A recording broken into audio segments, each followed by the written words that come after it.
Hello, everyone, and welcome to a brand new episode of Midlife Crisis, the show where I talk about every single DC event in chronological order, or every single crossover event. Not every event, because that would include like Nightfall and stuff like that, which I'm not going to be doing yet. But yeah, all the big crossover ones. And this week, we are beginning an event that I have been building up to for a long time. I've been incredibly hyped to read this for the first time. Infinite Crisis.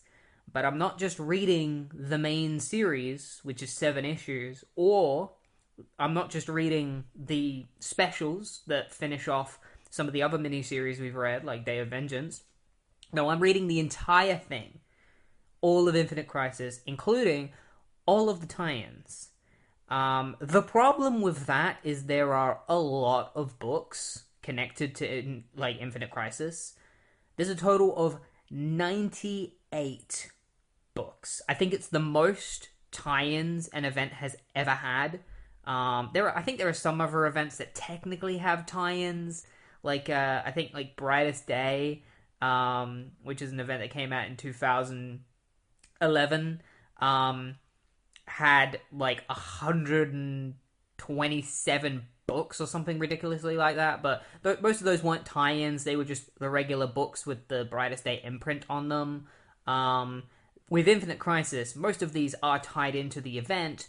However, some of them barely, to the point where it's like, oh, they take place during Infinite Crisis, but they almost have nothing to do with it. Which is why I'm not going to be talking about every single tie-in in depth. What I'll do is, I'm going to read every book in my own time, and then I'll talk about the ones that I consider to be important enough to talk about. And my measurement of that is, how tied to Infinite Crisis is this? Like, how much does Infinite Crisis affect this issue?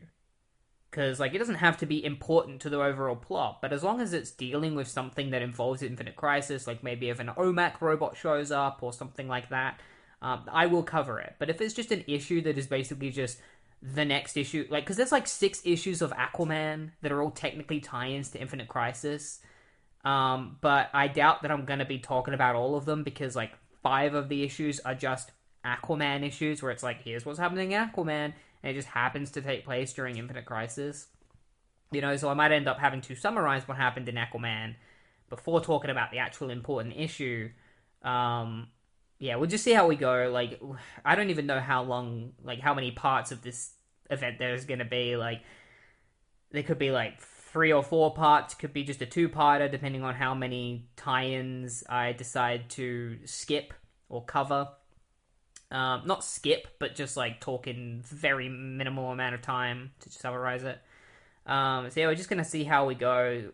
Expect 3 or 4 parts, and then just be grateful if it only ends up being 2. We both get a win from that, because I don't want this to end up being too long of a multi-part series. So yeah, without further ado, let's just get straight into Infinite Crisis issue 1, written by Geoff Johns, with art by a lot of different artists for this book. Each issue, it's one of those miniseries where each issue has different artists working on it, so I'm going to have to talk about them as we go through it. The first issue is drawn by Phil Jimenez and Andy Lanning. So yeah, let's just get straight into Infinite Crisis issue 1. Alright, so Infinite Crisis issue 1 begins with Superman, Batman, and Wonder Woman arriving at the Watchtower, because in Crisis of Conscience, the story arc that came before this, the Watchtower blew up with Martian Manhunter in it, and when they get there, they find that they can't find Martian Manhunter, so they presume that he is probably dead. So they start sifting through the debris, and eventually just start having an argument between each other about, because Wonder Woman previously killed Maxwell Lord, and so now Batman and Superman are really upset at her and kind of view her differently now, she's a different person, she's not the person that they knew. And Wonder Woman keeps having to try and reassure them. She's like, Superman, you know me, you know who I am, I am Wonder Woman, and me killing Maxwell Lord doesn't change my core values of who I am. I did what I had to, and you can't judge me for that. sometimes we have to make tough choices if it's the only choice that's possible to save people.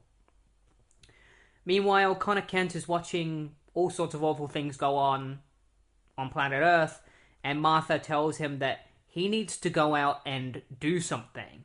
But Connor has recently found out that he's a clone of Lex Luthor, and he's afraid of becoming like Lex Luthor.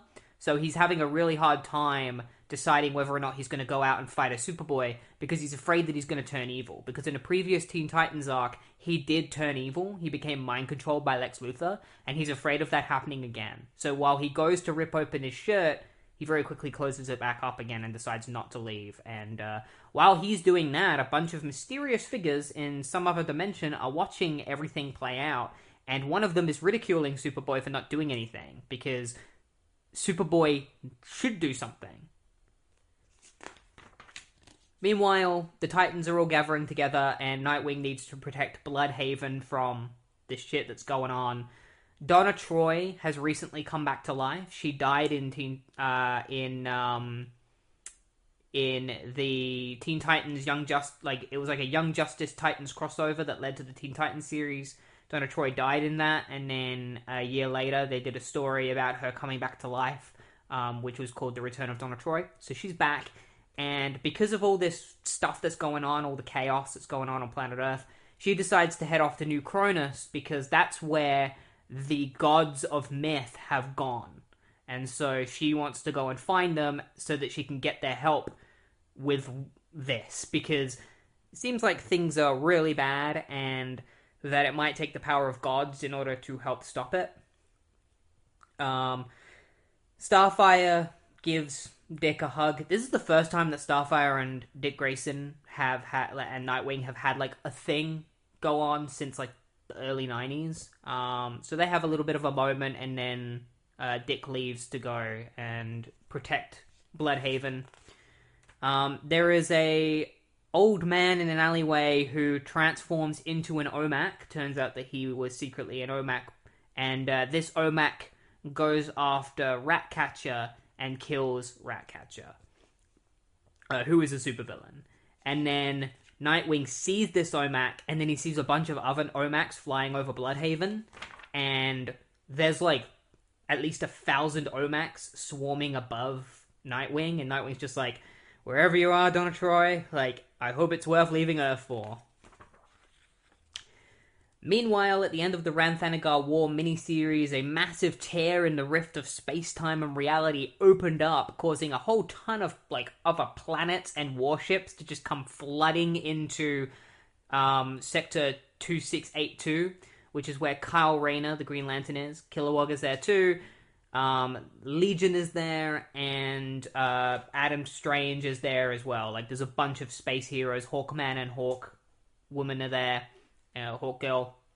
And so they're dealing with the chaos of all these, like, planets and spaceships that are coming out of this space rift that's ripped open. They're not really sure who's responsible for this. Like, they're assuming that it's, you know, like, Blackfire or someone that did this.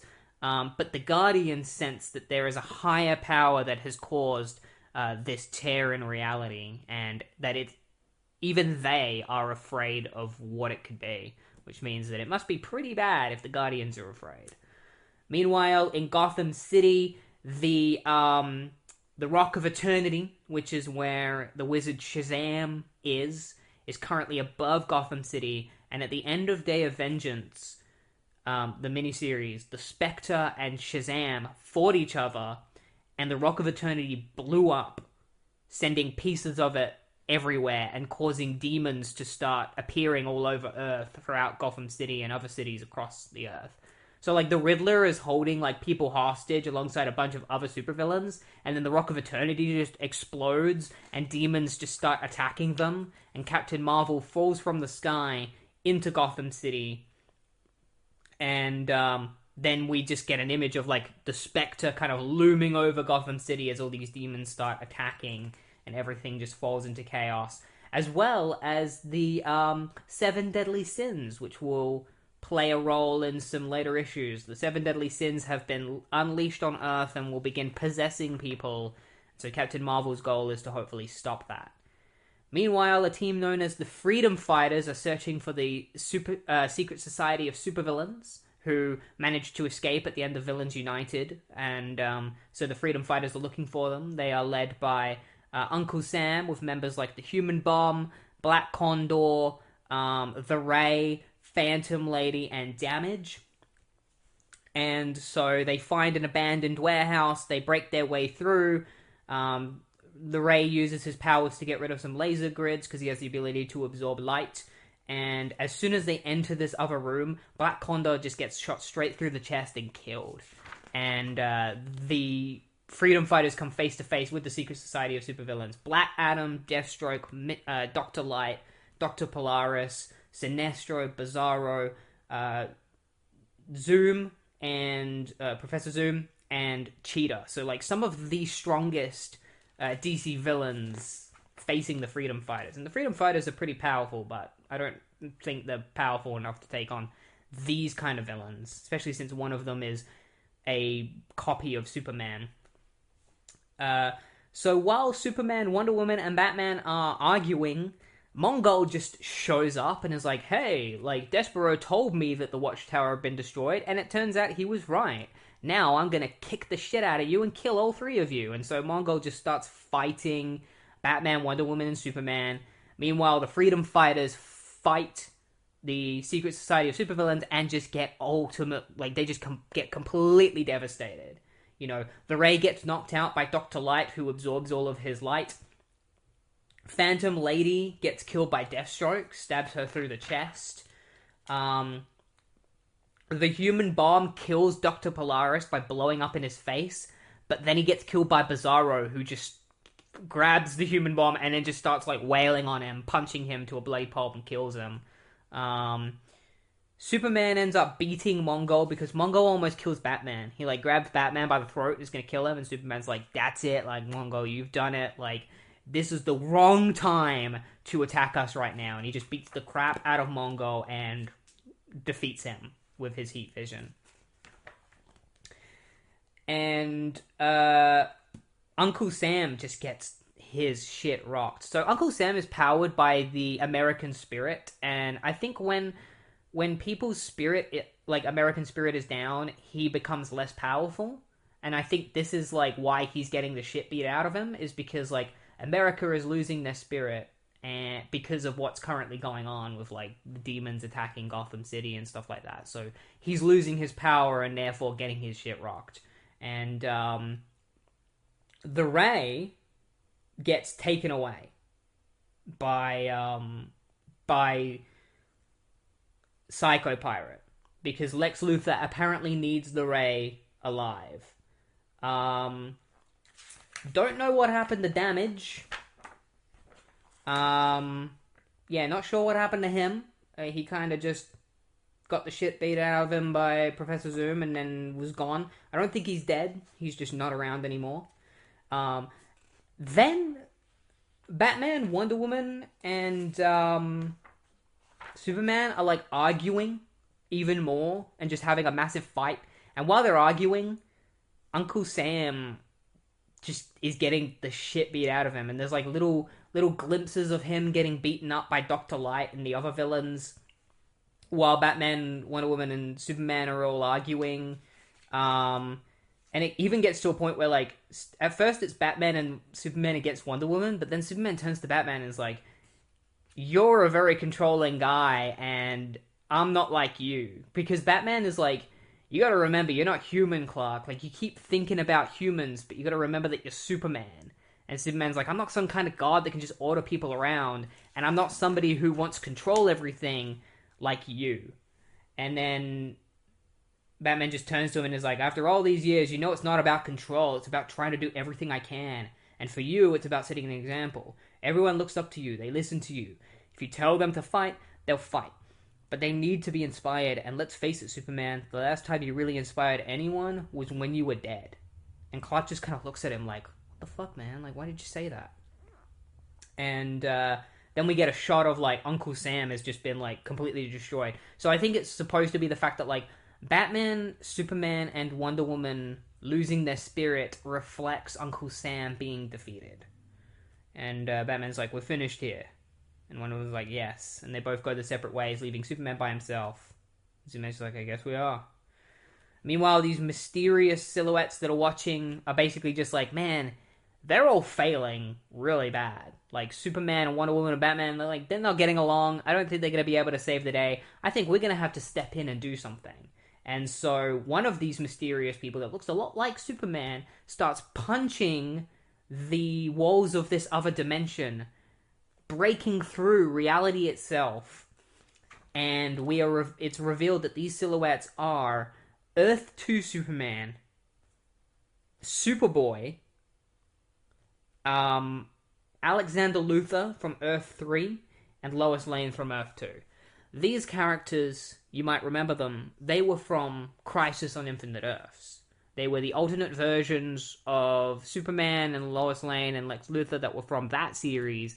And at the end of Crisis on Infinite Earths, they went off to their own little, dimension or something that was supposed to be like heaven. Turns out they've just been in this other dimension for a long time, and now they've decided to break out of this other dimension and save the universe themselves, because they believe that only they can do it. And so yeah, that's where issue 1 of Infinite Crisis leads off. Immediately, we're just getting straight thrown into it with a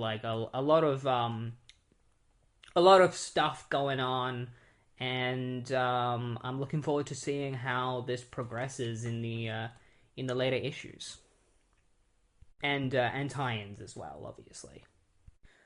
Alright, so the first tie-in that we're going to be talking about today is Gotham Central, issue 37, written by Greg Rucka with art by Steve Lieber. So yeah, this basically just takes place at the same time as when the Rock of Eternity blew up and Captain Marvel fell into Gotham City. At the moment, the main characters of this, by the way, are Renee Montoya and Crispus Allen, who both work for Gotham Central. Renee Montoya is in a bit of a sticky situation because she recently went and met with Jim Corrigan, because apparently Jim Corrigan had a bullet that was going to be able to help stop Crispus Allen from facing charges for shooting a criminal, and Renee went about it the wrong way and beat the crap out of Corrigan, and now Crispus is really mad at her, because she beat the crap out of him so that she'd get the bullet from him. And now Crispus is really bad at her because now they won't have a case against Corrigan because he's been abused by a cop. So she's kind of ruined the whole thing. But before they continue arguing about that, the Rock of Eternity blows up in Gotham City, and they get a call from Gotham Central telling them that the Riddler and a bunch of other villains like the Fisherman are all causing chaos in Gotham. So they head there, and their car is destroyed by Captain Marvel, who hit the side of their car. So Renee Montoya and Crispus Allen get out, and they're like, what happened? And they find Captain Marvel. Captain Marvel explains to them that the Spectre has killed the wizard Shazam and that the Rock of Eternity has blown up, and so demons have been unleashed on Gotham City. Renee Montoya very briefly gets possessed by Fury, one of the 7 deadly sins, which causes her to basically go raving mad. She's like, bastards, bastards, bastards do this to me, their child. They think I don't know what they think they're saying behind my back. What all of you think you say, you bastards. And then she pulls her gun out and is like, I'll kill you. And she pulls her gun out on Crispus, and she's like, I'll kill you, you son of a... And then Captain Marvel just grabs her and is like, get out of her. And then the Fury Demon just leaves her body, and she's all good. And he's like, the 7 deadly sins are everywhere, so they're going to be possessing people. She was possessed very briefly. She might be feeling a couple of things, like residual effects, but she should be fine. And so Marvel leaves in order to go and stop the Spectre and any of the 7 deadly sins, while Crispus Allen and Renee Montoya spend the rest of the issue dealing with... First of all, they fight the Fisherman, and the Fisherman is kind of a nasty villain because he uses fishing hooks and stuff, which you'd think would be not a bad thing, especially against someone like Superman or Batman. But against a regular person, he's throwing fishing hooks into Crispus and Renee Montoya, and she gets a fishing hook in her back of her neck, which rips a chunk of her neck out and stuff. It's pretty nasty. So she gets pretty heavily injured by him. And the Fisherman then just gets shot multiple times in the chest by a couple of other cops who managed to show up and save Alan and Montoya, and Alan says, like, do you have any, like, ambulances for us? Because, like, we're in pretty bad state right now. And the cops are like, nah, sorry, you're gonna have to figure that out yourself, unfortunately.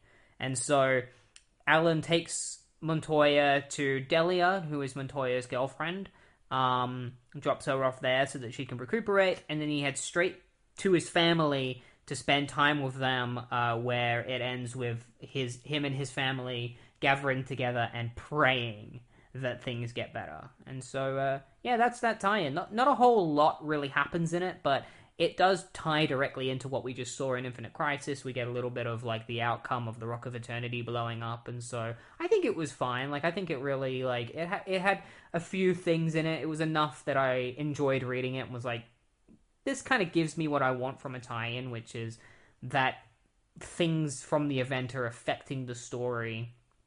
I just wish Renee Montoya had been possessed for a little bit longer, because she's only possessed for like 3 panels. It almost felt like it was a bit of a mandate that Greg Rucka had to meet, where they were like, you gotta have a character be possessed by one of the 7 deadly sins, and Greg Rucka was like, fine, I'll have Montoya get possessed for like 3 panels, and then just have Captain Marvel unpossess her immediately. But yeah, that's that tie-in. Alright, the next tie-in that we're talking about is JLA issue 124, written by Bob Harris, with art by Tom Derenick and Dan Green. This issue is really weird. One of the 7 deadly sins, I don't know which one it is, because they don't mention its name, but I guess it's supposed to be like Malevolence or something, enters Gotham City and takes control of the supervillain, The Key.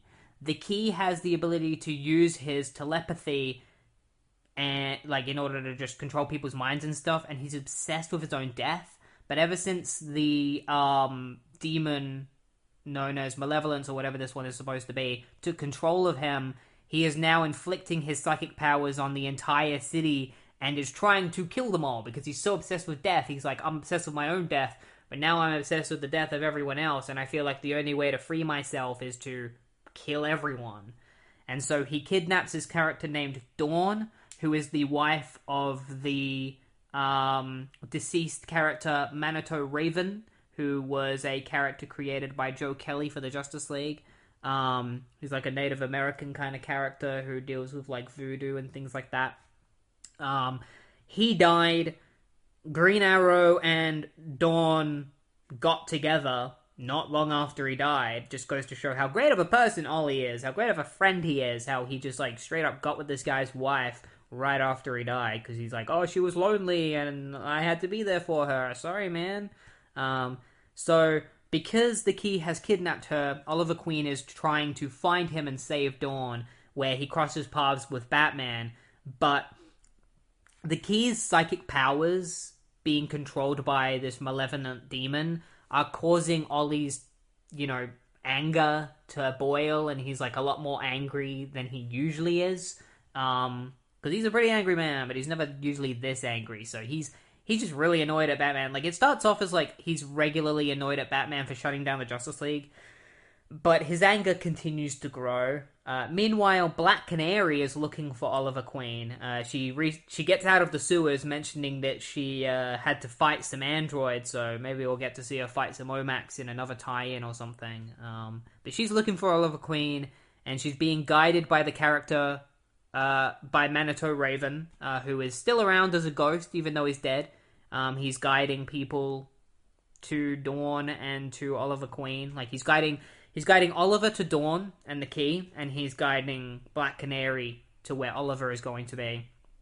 Eventually, Oliver makes it to where the Key and Dawn are, and the malevolent demon uses the Key to control, like, to open up Oliver's mind and unleash his anger, and Oliver begins trying to kill Batman. So he starts fighting Batman, because all of his anger just comes out, and he starts fighting Batman, and he tries to kill him. He beats Batman to a pulp, like, because apparently when Oliver's anger is unleashed, he's stronger than Batman. And as Black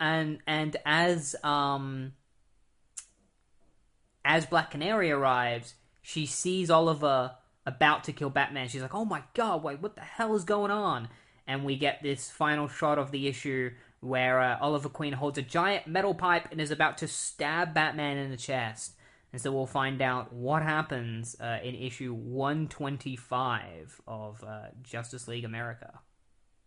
So issue 125 finally confirms who this demon is. It is Envy. They do mention his name in this. And so, Ollie is trying to kill Batman, and Black Canary just jumps in and kicks Ollie in the face, stopping him from killing Batman. And then it turns out that the key, he doesn't want to kill people. He doesn't want to hurt people. He really doesn't. He's being forced by Envy to do this.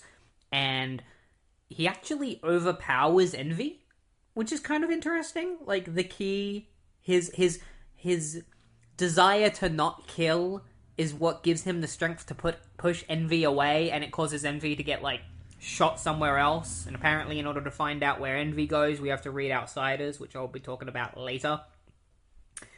And then the key just, starts fighting Batman and Black Canary and Green Arrow, because Batman wants to lock him up in Arkham Asylum.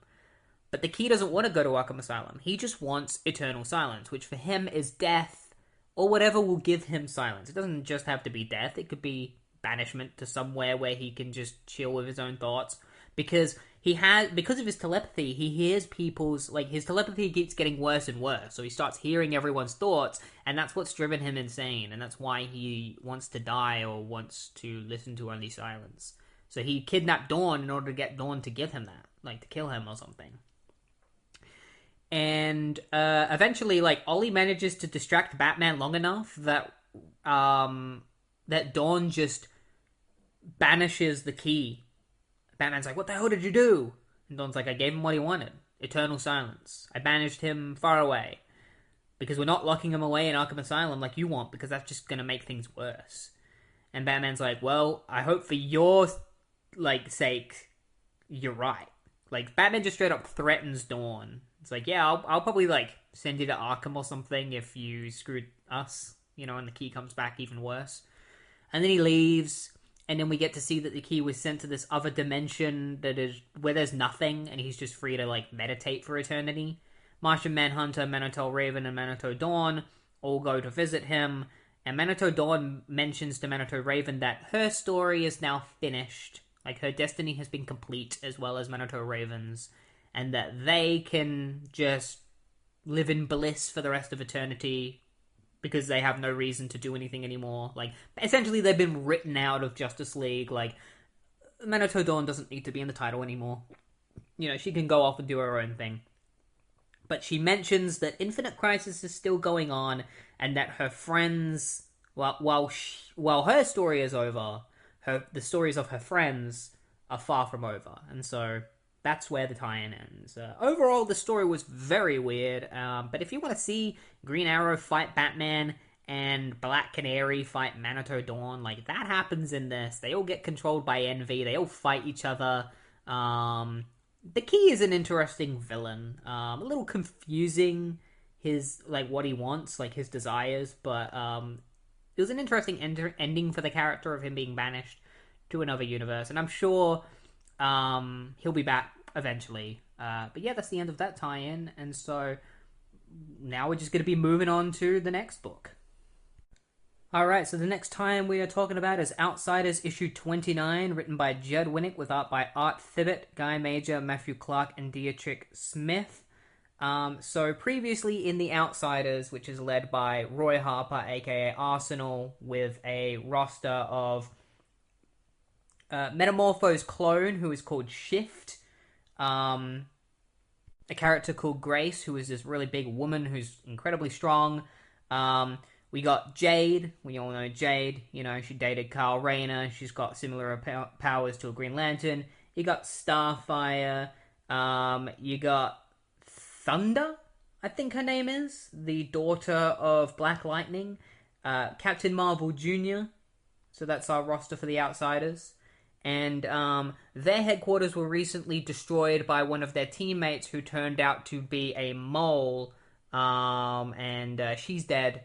And so their headquarters have been blown up, so they're looking for a new set of headquarters to get back on track and continue being a superhero team. Find supervillains, take them down, that kind of jazz.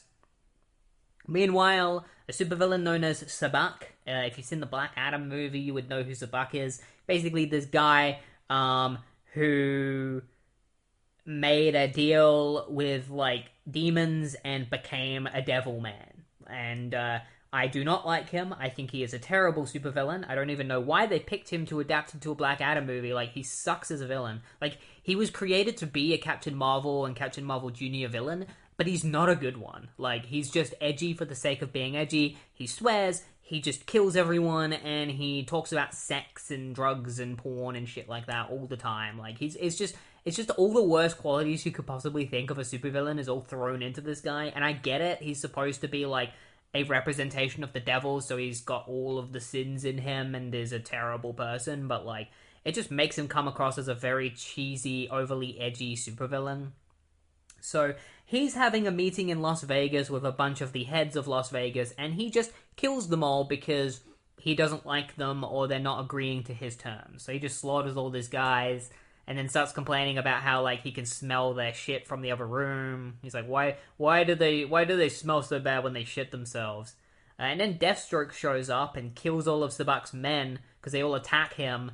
And Sabak's like, what are you doing here? Like, why did you kill all my men? Deathstroke's like, we called you, like, the society, because Sabak is like, I don't want to join your society. And Sabak is like, oh yeah, that guy that you just killed, he was supposed to call you back to tell you that I want nothing to do with your stupid supervillain society. And Deathstroke's like, we can give you what you want. Like, whatever it is you want, we can give it to you.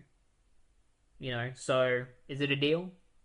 And Sabak's like, alright, fine. You know, if you can give me what I want, then sure, I'll join you. Meanwhile, the Fearsome Five, who are Titans villains, currently they are the Fearsome Three, made up of Simon, Shimmer, and Jinx. They were previously they'd previously teamed up with the villain Dr. Sivana, the Captain Marvel arch nemesis. But they decided to leave Sivana and go work by themselves because Sivana killed Gizmo for, like, going against his orders. And so the rest of the Fearsome Five were like, screw you, we're leaving. And also Sivana kind of led to Mammoth being taken to Alcatraz, which is why he's not here at the moment. So they blamed Sivana for that, so they decided to leave Sivana and go off on their own, and they're not doing a very good job of that, you know? They were promised that they were going to go and kill, like, one of the heads of Africa, and he had a heart attack before they could even kill him, so they couldn't even take, you know, they couldn't even say that they did it. You know, Simon even says that he, like, tried to make it seem like they were responsible for his heart attack, but apparently he actually got a heart attack from eating a sandwich, which is kind of funny. And then Dr. Sivana shows up and is like, hey guys, it's been a while since we've seen each other. I see that you're all doing terribly as a supervillain group, so I was going to tell you, like, I was going to offer my help again, you know? And if you accept my help, I will help you free Mammoth from Alcatraz, and you can be a team again. And also, I'll give you the opportunity to kill the outsiders who you really want to kill, right? And so they agree to Sivana's help, and they all go to Alcatraz. And because Dr. Sivana is a really smart guy, he basically gives the information to the outsiders on purpose. Like, Roy Harper thinks that he's hacked into one of their channels and listens to Simon talk about going to Alcatraz, but it turns out that Sivana let him break into the channel and listen to the conversation. So Roy finds out about the break into Alcatraz. He gets the outsiders to go there with him, and the Fearsome Five break Mammoth out of Alcatraz, and it turns out they've teamed up with Sabak, because apparently the Society of Supervillains told him to team up with the Fearsome Five because it would lead to him getting what he wants. What Sabak wants is the Rock of Eternity has recently blown up, which means the 7 deadly sins have been sent across the earth. Sabak wants to absorb those 7 deadly sins and become all-powerful. And so after Alcatraz blows up and Mammoth is freed, the Rock of Eternity has already blown up and the 7 deadly sins just happen to be around Alcatraz, and Sabak just finds them all and absorbs them all. Like, they all just happen to be in the same location. I guess he, like, draws them in, and he absorbs all of the 7 deadly sins, transforming into a giant version of himself, and the Outsiders are like, oh shit, Sabac's back, and he's a lot bigger than the last time we fought him. And so that's where the issue ends, and we'll see, what happens next in issue 30 as the Outsiders face Sabak and the Fearsome Five. Yeah, I guess Sivana is now, like, the 5th official member of the Fearsome Five, replacing Gizmo. I miss Gizmo. He was my favorite. Alright, so issue 30 begins with the character Katana visiting this guy called Ray because apparently her Soul Taker sword isn't working properly. She believes that it might be broken, and Ray's like, I don't think it's broken, I just don't think you can hear the souls anymore. She's like, you sure? And Ray's like, I'm not 100% sure, but I'm the only word you got, so you might as well take it. And so she leaves because she needs to go and put on her costume, because she already knows that Sabak is about, and she's going to go help deal with him. Meanwhile, at Alcatraz Island, this is where this issue gets really weird.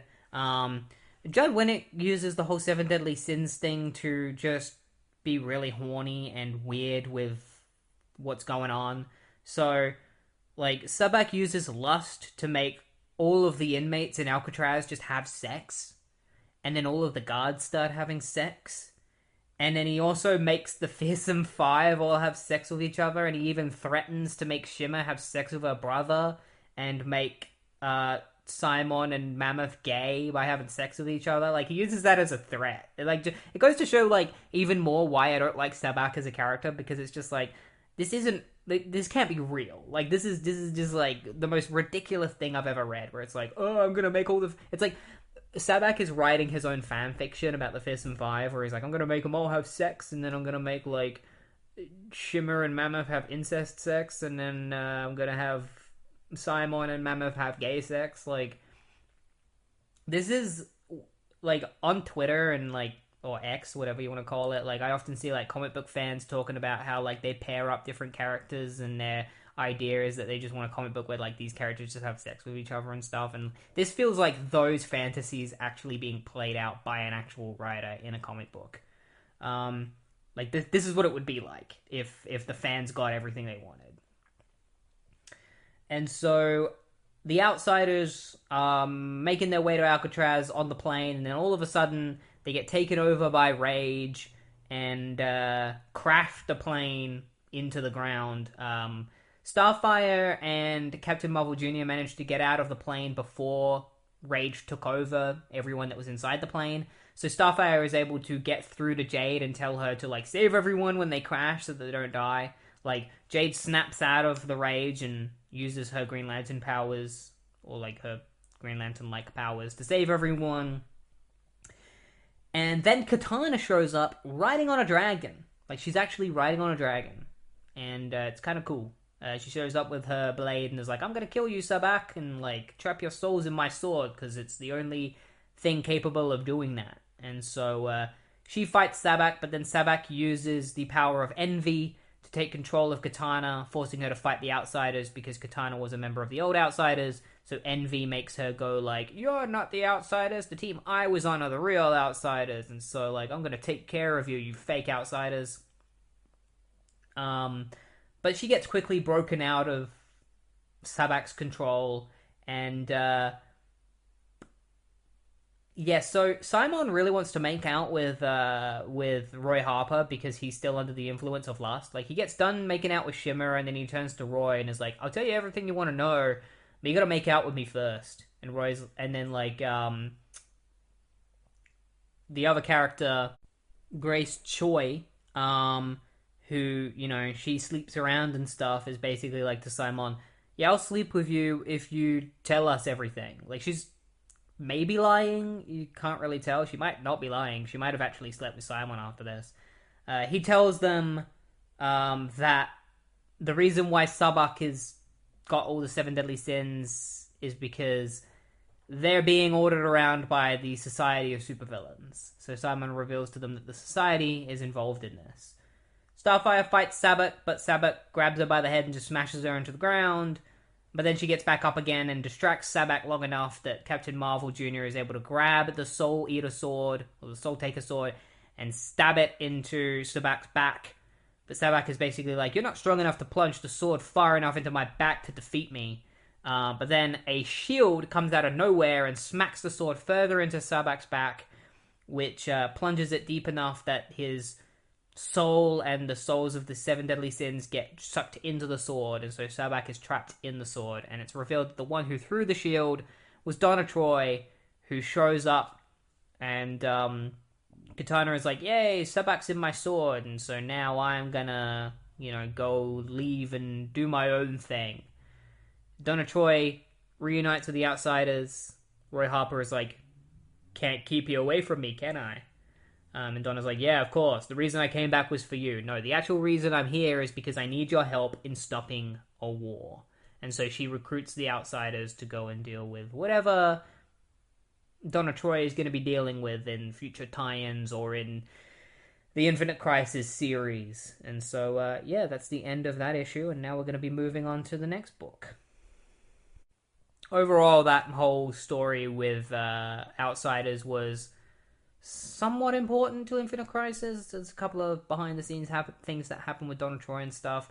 But overall, not a very good story arc, just because I'm not really a fan of Sabac. I like the Fearsome Five, but the fact that they're completely sidelined in the second issue because they're all just having sex with each other is funny, but also just really weird. And like, why? Why did you do that, Judd? Like, why did you have to get horny for this one issue and kind of ruin your story? It's like he just didn't care. Or maybe he cared a little bit too much. Before we move on to the next book, if you're enjoying this episode so far, then please feel free to subscribe to the channel and turn on notifications so that you don't miss new videos releasing every Sunday. Alright, so the next issue I'm going to be talking about is Teen Titans, issue 29, written by Geoff Johns, with art by Tony S. Daniel and Marlo Alquiza. Now, this doesn't heavily tie into Infinite Crisis, but I just want to talk about it because of how ridiculous it is. It's essentially Jason Todd as Red Hood versus Tim Drake as Robin, and it's the first time that they meet each other because it was recently in 2003 that Jason Todd came back to life. And in that story, it was explained that he had come to life via a Lazarus pit, right? But in this, or in Infinite Crisis, his origin will be retconned into it being more of like a universal change. Like, we'll get more into it later. Like, I'll explain it a little bit more once we get further into Infinite Crisis. But all we need to know now is that Red Hood's back somehow. The Titans, like, this is the first time that the Titans know that Jason is alive and that he's back. And I think it's the first time that Tim finds out that Jason's alive, because even though Under the Hood has already happened, I guess Tim didn't know about Jason, and like Batman didn't tell him, which makes sense because Tim was busy off doing his own thing. Some things related to Infinite Crisis that do happen in this is Cassie sees Wonder Woman kill Max Lord for the first time on TV during this issue, so it takes place not long after that happened. But most of the issue is Jason Todd arrives at Titan's Tower. He just finds out where it is, and he goes there, and he sees Tim, and he's basically just there to beat the crap out of Tim, because Jason's really jealous of Tim. Like, this issue does not do a very good job of setting up Jason to be a very likable character, or just a very good character. Like, he comes off as a very, like, petty loser in this, because Jason's probably around, like, 20 years old at this time. Like, 20, 21, I don't know what age he is, but he's got to be, like, at least 20, right? At this point in time, Tim is, like, 15, 16. So this is, like, a 20 to 21-year-old beating up a 16-year-old just because this 16-year-old has a better life than you did. Like, Tim has done absolutely nothing to Jason. Like, Jason is just being incredibly petty and incredibly mean to Tim, you know? And I like all the Robins, but I've especially always been, like, I've always been a big fan of Tim. I've read quite a few of his books, and I just really like his character.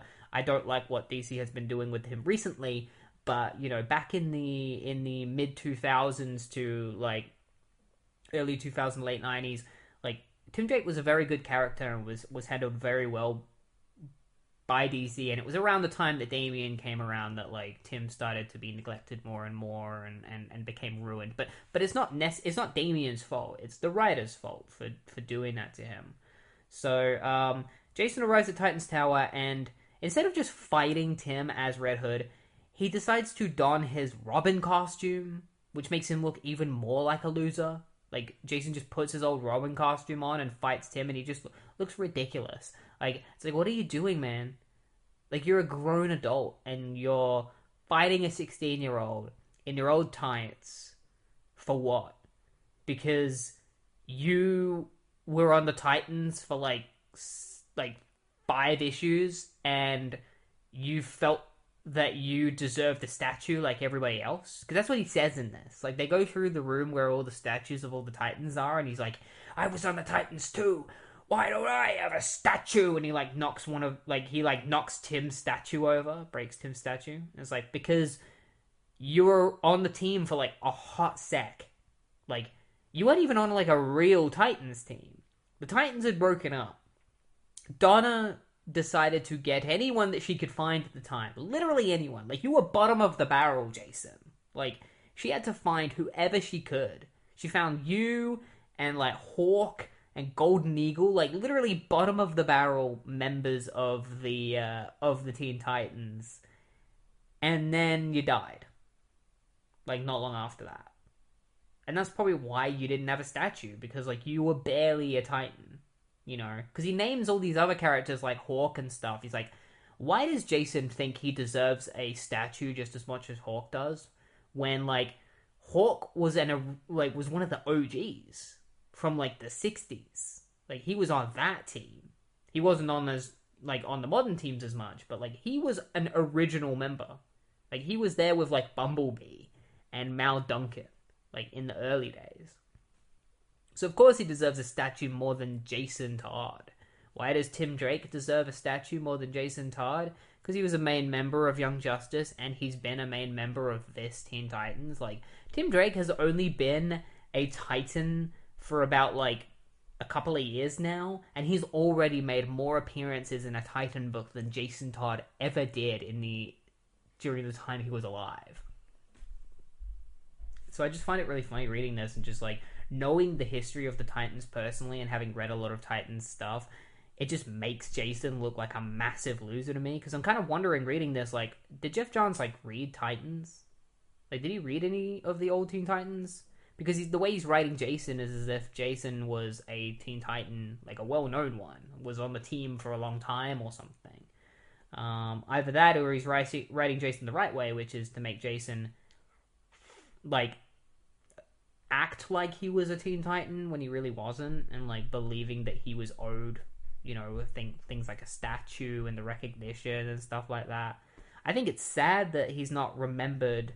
I think instead of having a statue purely for the fact that he was a Titan, they should have at least had a statue in memory of him after he died. I do think it's very sad that like the Titans just didn't even put like any memorial up or anything for him. Like, that's sad. I can see being upset about that, about how the Titans kind of just forgot about him and didn't really remember him in any way.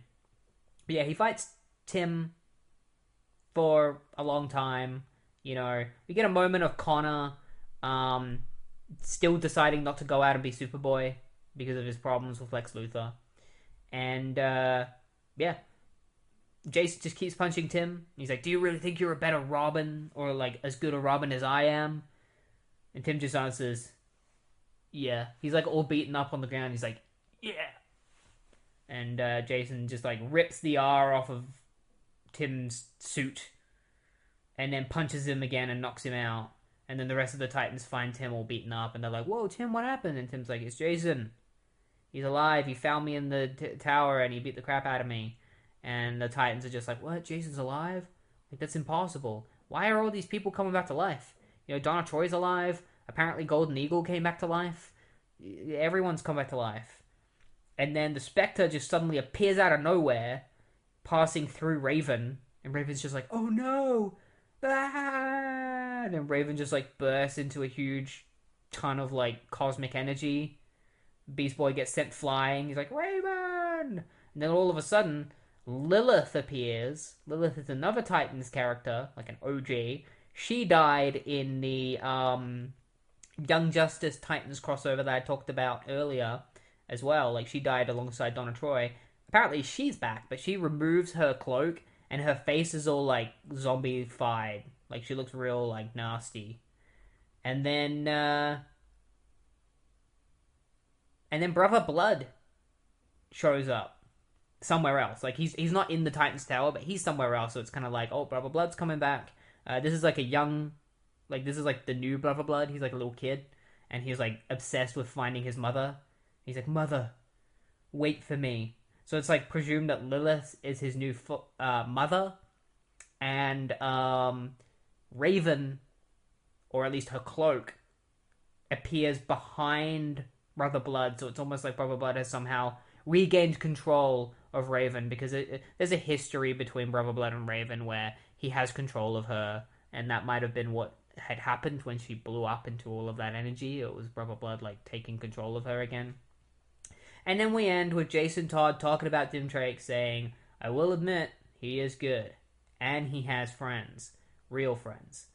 I wonder if I had friends like those, if I had been a Titan since the beginning, would my life have turned out differently? Would I have been a better Robin? Would I have been a better person? And so Jason Todd, like, puts on his red hood again, and his helmet, and he just, like, jumps into... It's like him jumping, but there's no ground or anything. So he's kind of just like, is he fallen? Like, where is he? I don't know. It's like raining, there's lightning and stuff. He's like in the air. Because like the first shot of him is like standing on the ground, and the next shot of him is just like in the air, like, So it's like, did he jump? Or was he like, I don't know.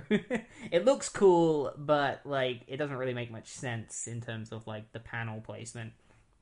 And yeah, so that's that whole issue. I just wanted to talk about it because it's just a kind of a weird issue of Jason Todd fighting Tim Drake for weird reasons, and then at the very end he's just like, my life sucks, I don't have friends, Tim has friends, and he like heads off and does his own thing.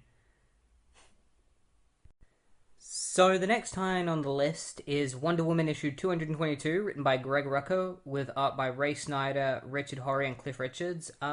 So this issue doesn't have a lot happen in it that's really worth diving into. It's mostly just Wonder Woman testifying for killing Maxwell Lord. Like, that we get a little bit of an exploration of that. Like, she's just killed Maxwell Lord, she gets taken into custody, and she pleads not guilty to the murder, and then agrees to remain at the penitentiary for the foreseeable future until, like, you know, they continue going through with the trial. And that's when Donna Troy and Supergirl show up to try and recruit Diana, because Donna Troy is trying to recruit people to help her during the crisis, and Diana refuses because she's too busy trying to, you know, plead not guilty and like prove herself that she's innocent, you know, or not guilty, which she is. So like, I'm curious to see if she somehow escapes conviction, because like, she did murder Maxwell Lord, you know, rightfully so. Like, she can be put away for that because she did commit murder, and being Wonder Woman doesn't exempt her from that. So it'd be really interesting if Wonder Woman does go to jail. But then at the end of the book, you know, Wonder Woman gets attacked by Cheetah, because Cheetah is insane and just wants to kill her. So she like breaks through and kills all the guards, and then tries to get Diana, and Diana beats her. And then we get like a shot of like all these Omacs flying in above the army, like Steve Trevor, well, not Steve Trevor. I'm assuming it's like Steve. I'm assuming it's Etta Candy, because she got married to Steve Trevor, I'm pretty sure. So I think it's Etta Trevor now. She sees a bunch of like Omacs flying overhead, heading straight for, I think, Themyscira is what they're heading for. So that's mainly just what happens in that tie-in. Yeah. The next tie-in on the list is Superman issue 223, written by Mark Veriden, with art by Eau Claire Albert, Rob Lane, Maria Benz, Ed Baines, Alex Lay, Mark Campos, Rod Reyes, and Ivan Reyes. Sadly, I won't be talking about this issue very much because nothing happens in it that's really important at all.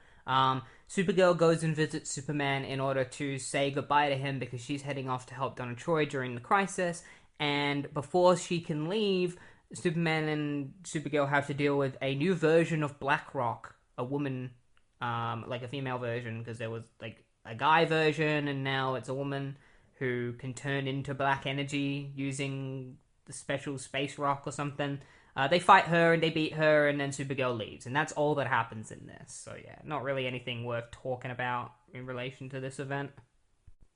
Alright, so the next time we're talking about is Firestorm, issue 19, written by Stuart Moore, with art by Jamal Igle, Rob Stahl, and Keith Champagne. So this one's quite interesting because like the current Firestorm is Jason Rush, because Ronnie Raymond died in Identity Crisis. Jason Rush took over the role. The interesting thing about Jason Rush that I learned from this issue, because I don't really know a lot about Jason Rush. I've seen him in like Batman Brave and the Bold, where he is connected to Ronnie Raymond in that show, if I remember correctly.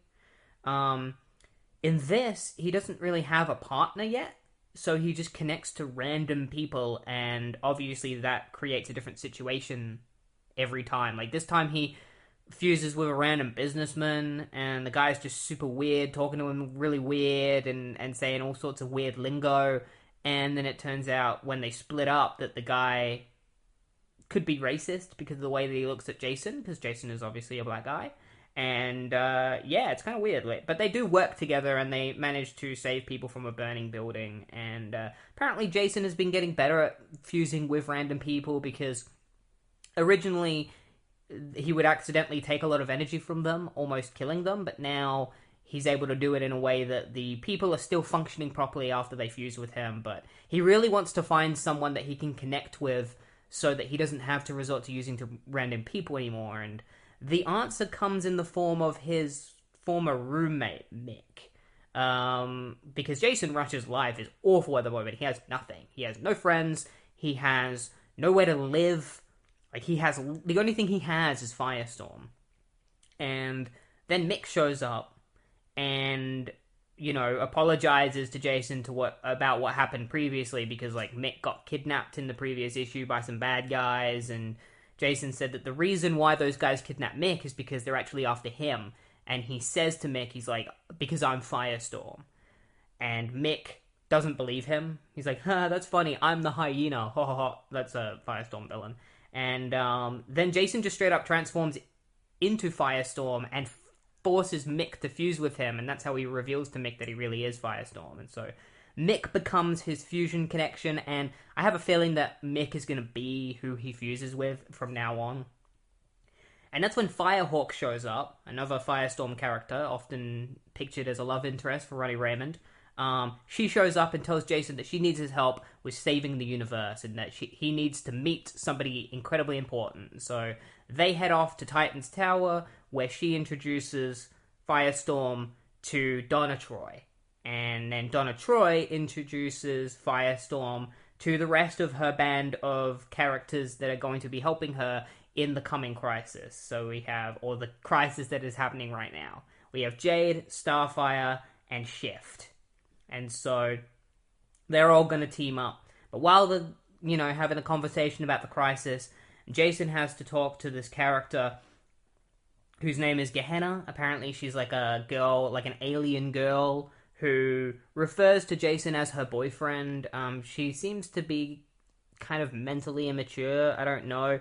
She says she's only 5 years old, and the way they kind of frame it is that, like, she's 5 in her species, but she looks like she's,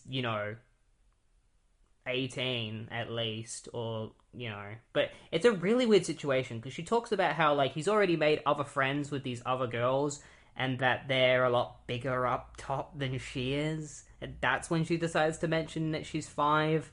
It's such a weird thing. It's like, why did Stuart Moore put this in the book? Like, he's making himself look very suspicious. So Jason tells Gehenna that he will help her, because she's asking for help because, like, apparently her like, she's in trouble with her father and she needs Jason's help. And Jason's like, I've got to save the universe. You know, I'm sure we can put off your problem a little bit because I doubt it's as bad as the universe being blown up. And Gehenna's like, I guess. And so, yeah, Jason decides to help Donna Troy and friends and help Gehenna later. And so, yeah, they decide to head off to wherever Donna Troy needs to go, which we will find out about later. And then we cut to a mysterious cloud of fire in the middle of space that is killing Thanagarians. And I'm pretty sure this is supposed to be Martin Stein, because I've mentioned it in some other videos, but Martin Stein separated from Robbie Raymond and eventually became Firestorm by himself, like his own version of Firestorm, who is a lot more aggressive, and this Firestorm, Martin Stein, seems to be a little bit, like, apprehensive about, like, Jason Rush being the new Firestorm, and so, you know, he's kind of talking to himself. He's like, so, he prepares to leave the homeworld to pursue his destiny among the stars, the forests of the night, just as I did, so very long ago, or so it seems. Thus, inevitably, runs the evolution of Firestorm. All this is now past, but what of the future? And then I guess he sees the future and it's like, no, no, no! And he just blows up and, like, kills a bunch of Thanagarians. He's like, in what distant deeper skies burnt the fire of thine eyes? Or what wings dare he aspire? What the hand dare seize the fire? William Blake, the Tiger. And so, like, Martin Stein just starts surging his way through space, possibly going to search for Jason Rush for some unknown reason. Like, we don't know what Martin Stein's goal is at the moment, but maybe we'll find out in the next issue of Firestorm. Alright, the next tie-in on the list is Teen Titans issue 30. Not really worth deep diving into because it doesn't really connect to the event all that much. Instead, it's just kind of like the events of Days of Vengeance affected this issue because that's what led to releasing Brother Blood from Hell. And so this issue is just your standard Teen Titans issue where they fight Brother Blood, and his goal is to create his own version of the Teen Titans using the dead bodies of past Titans. At the end of the issue, you know, he reveals he has his own Titans group called Titans West, which is made up of the dead Titans members like Cole, who died during Crisis on Infinite Earth. She has the ability to create Crystal. Lilith, Phantasm, who Danny Chase, you probably have no idea who he is. He was from the 90s. Aquagirl, Tula, she died during Crisis as well. And then Hawk and Dove. Hawk died... I don't even remember when Hawk died. He died, like, sometime during the 90s after he became... evil. And Dove died during Crisis on Infinite Earths. The thing that's actually worth talking about in this issue is just, like, some of the reactions to things that are currently going on and what this issue is trying to talk about, which this issue, the theme of it is that death just doesn't matter anymore. This is kind of Geoff speaking on death not mattering in comics, where, like, so many characters have just recently been resurrected, and it's a problem, Raven says. It's a problem because it's creating a very thin line between, like, heaven and hell, and all these characters being resurrected is actually, like, messing with the fabric of reality, and that if it happens continuously, it could cause some major problems. And it all began when Superman came back, you know, after his death.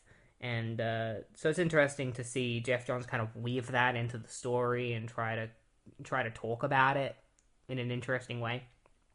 Especially because not a lot of writers have really talked about how, like, weird it is that all these characters have just been brought back and how it just doesn't matter, you know, because you have, like, Hal Jordan, Oliver Queen, Superman, like, Golden Eagle, all these different characters.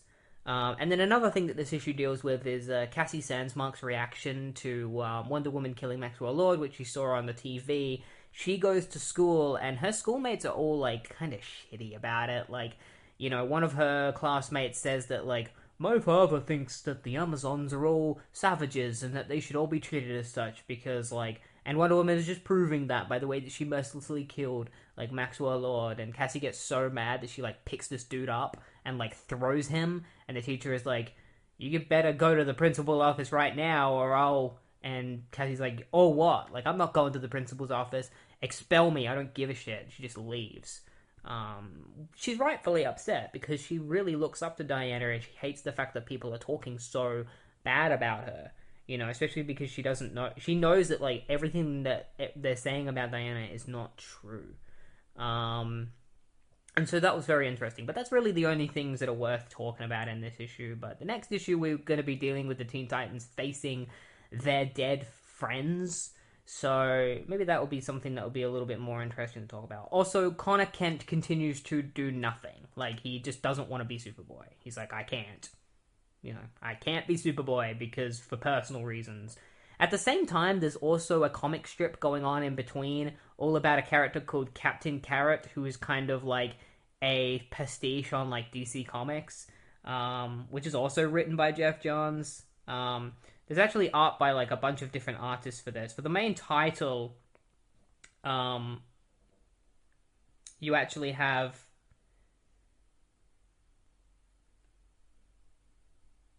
you got Tony Daniel and Marlo Alquiza doing like the main art for the book. But then for the Captain Carrot parts, you have like Scott Shaw and Jeremy Cox doing the art for that. But they're both written by Geoff Johns. So yeah, the next tie-in is Teen Titans issue 31, which continues the story that was in the last issue, which was Brother Blood, Sebastian Blood, bringing back all of the dead Titans to create his own Titans group. But he doesn't just bring back all of the dead Titans, he brings back all of, like, a lot of dead villains as well, because he's opened up, like, something, it's like the Door of Eternity that is guarded by a character called Eternity, who was a young boy who ended up in a boat crash that, like, ripped him to pieces, but it wasn't his time to go, and so he was found by this guy named Mr. Keeper, who basically gave Eternity the ability to control dead people, and so Eternity was, like, kind of in limbo, like, he wasn't dead, but he wasn't alive, but he was technically alive. So, like, a sorcerer came along looking for Eternity's power, and he killed him, and so Eternity ended up in hell. But because he wasn't supposed to be dead, he wasn't, like, tortured in hell or anything. And then Sebastian Blood came along and took advantage of him by chaining him up and using him to open the door to allow all the souls to escape. Raven tries to come to the conclusion that the door being open is how, like, Jason Todd got out, and, like, other, like, Hal Jordan came back to life and stuff, but Eternity says that that's not the case, and that the reason why they're alive is because of tremors that began when Superman died. So it's retconned that, like, right now, the Superboy from Crisis on Infinite Earths is in this other dimension, and when he saw Superman die in the 90s, he punched reality, and that's what caused characters like Hal Jordan and Green Arrow and Red Hood to come back, was him punching reality over Superman's death. And also punching reality over seeing Connor Kent not doing anything. Because Superboy believes, like this Superboy, believes that a member of the Superman family not doing anything is like heresy, is like a really bad thing, and that Connor should be judged for this. So the last shot of the comic is Superboy punching reality and being like, Connor Kent will be judged, just like they all will be. There's also a really cool moment in this where Eternity, because Eternity's not good or bad, he says that, he's like, I'm in the middle, I'm not a good guy, I'm not a bad guy. But the way he beats Sebastian Blood is he basically just goes up to Brother Blood, because the Titans free him. He goes up to Brother Blood and he says, the way that you became Brother Blood is the same way that your fathers and their fathers became Brother Blood. You killed the previous Brother Blood, which means they're all under my power. And so he resurrects all of the old Brother Bloods, and they all just kill Sebastian Blood by ripping him to pieces off panel. It must have been really grotesque, because, like, Bard Allen is just like, ooh, like, that's really bad. And then Eternity is like, and now Sebastian Blood is under my command, and I've locked him in the 8th level of hell with his fathers and grandfathers, like they, like they deserve.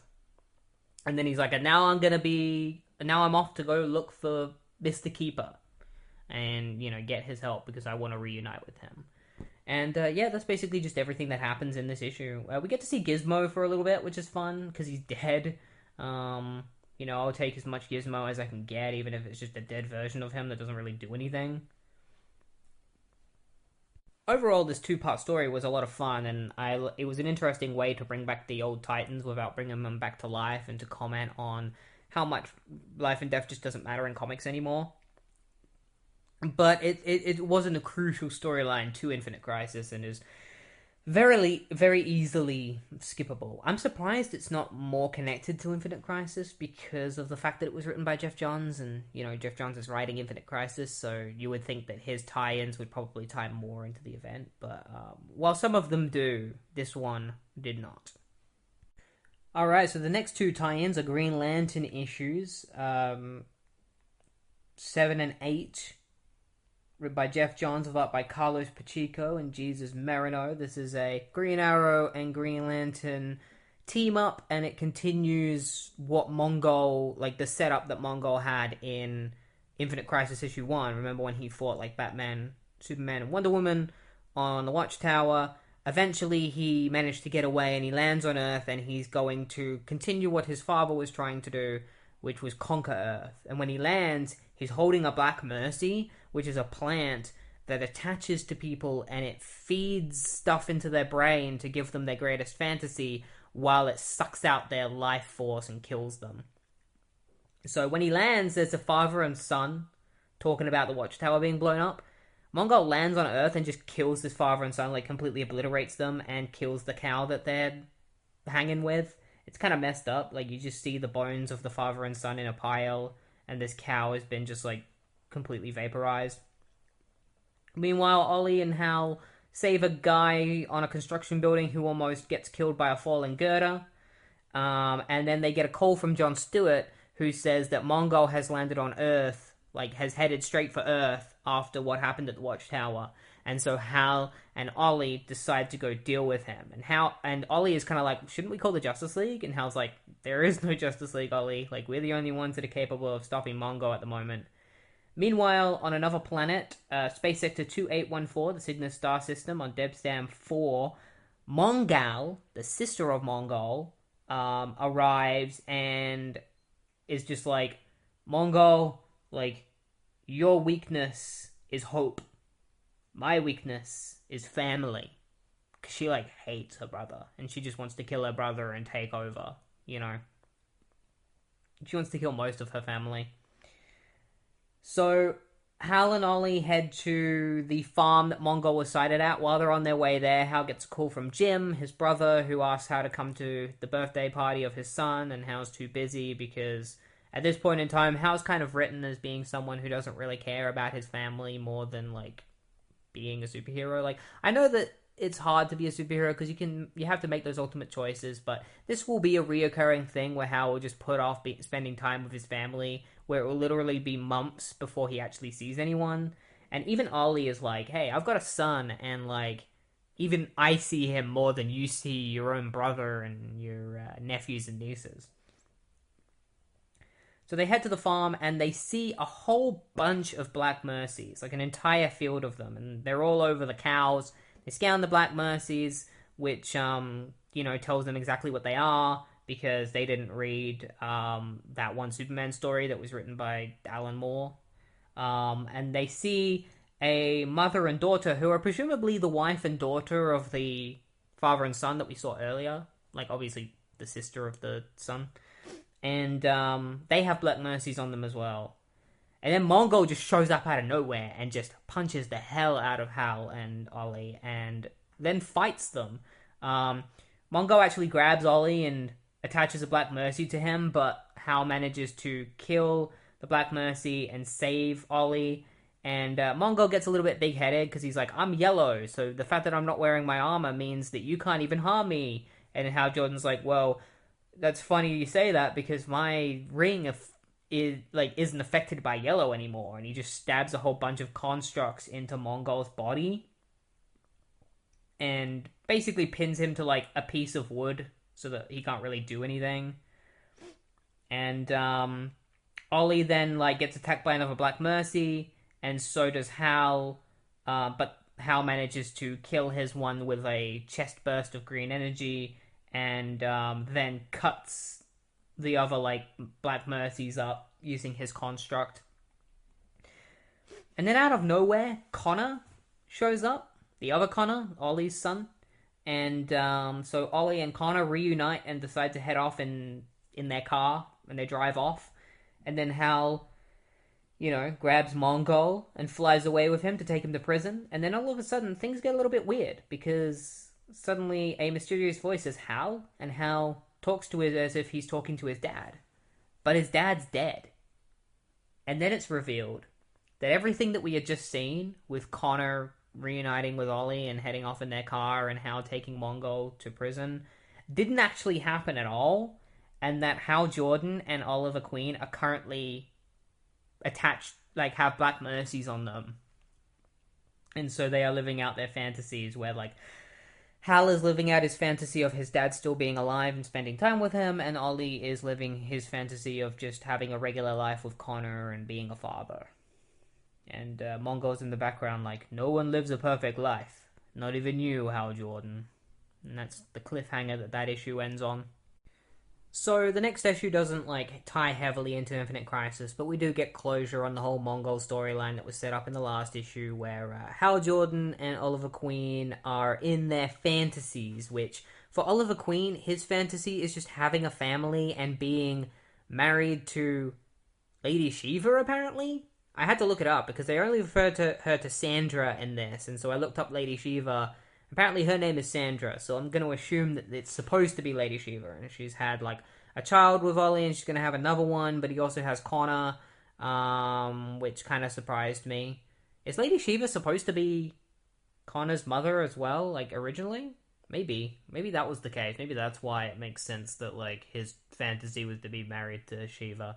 But he gets snapped out of his fantasy the day that Sandra gives birth to his third child, because when he holds the child, he realizes that this isn't real, because it reminds him of the day that Connor was born, because apparently Oliver was there when he was born. He held Connor in his hands, and then he left, and that's why it didn't feel right when he was holding the baby, Sandra's baby. So that's what snapped him out of the Black Mercy's, influence. Meanwhile, Hal Jordan realizes that things aren't right when he goes for a plane ride with his father, who is alive in his fantasy. He has a nice conversation with his father, but then he realizes it just doesn't feel right. It feels wrong. This isn't supposed to be happening. And then all of a sudden he sees the day that his father died, and that's what snaps him out of his fantasy. He sees the truth of reality. And so they both get snapped out of their Black Mercy and manage to, pull the Black Mercy off and get free. Meanwhile, Mongol opens up a Stargate that teleports his sister to Earth so that they can talk things out, because they've got family matters to deal with. But it's interrupted by Hal Jordan and Oliver Queen, who begin fighting Mongol and Mongal. Ollie fights Mongal while Hal fights Mongol. And the way that they defeat them is that Hal uses his construct to activate the Stargate, which Mongol and Mongal are both standing on. And he teleports them back to the planet that Mongal was on previously. The planet that was owned by the Mongols. So Mongol doesn't want to continue his father's legacy, and he doesn't want to be tied down by his family. So the first thing he does when he ends up on this other planet is he kills Mongol by knocking her head clean off. It's pretty gnarly. He just goes, BAM! Say goodbye, sister. Just knocks her head off. Her head just goes and rips off from this punch. And then it ends with Hal Jordan deciding to go and spend the rest of the day with his family, his brother and his nephews, because he his fantasy made him realize that he should be spending time with his family. And the same with Oliver. First thing he does, he calls up Connor in order to meet up with him. And that's it. That's what happens in the issue. Overall, these didn't heavily tie into Infinite Crisis outside of Mongol appearing, but like I'd say it's a really fun story of seeing like how Jordan and Oliver Queen team up against Mongol. The stuff with Mongol is interesting, him killing his own sister and trying to take a different path of like he doesn't want to be tied to his father's legacy anymore, or his family, and that he's kind of gone solo now as a Mongol. No ties to his family anymore. Okay, so now we hit the problem that big events like Infinite Crisis have when they have like 90 different tie-ins, is that you end up with like a lot of tie-ins that serve no purpose to the overall event or narrative. And that's the case with these next 10 issues that I'm going to be talking about. We got 5 issues of Birds of Prey and 5 issues of Aquaman. And if you want to guess how many of these issues actually serve some kind of relevancy to the plot of Infinite Crisis, you'll probably keep guessing, because the answer to that is 1. Only one of the issues in this serves any kind of actual connection to Infinite Crisis that feels like it matters. I guess 2 technically, like 1 issue and then like the end of another one.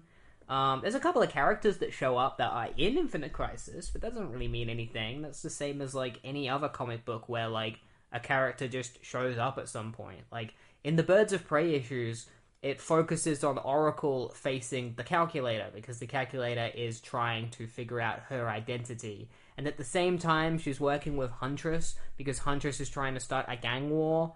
And Batman believes that Huntress is trying to draw out the mobsters and get them to wipe each other out. So he wants Oracle to stop helping Huntress.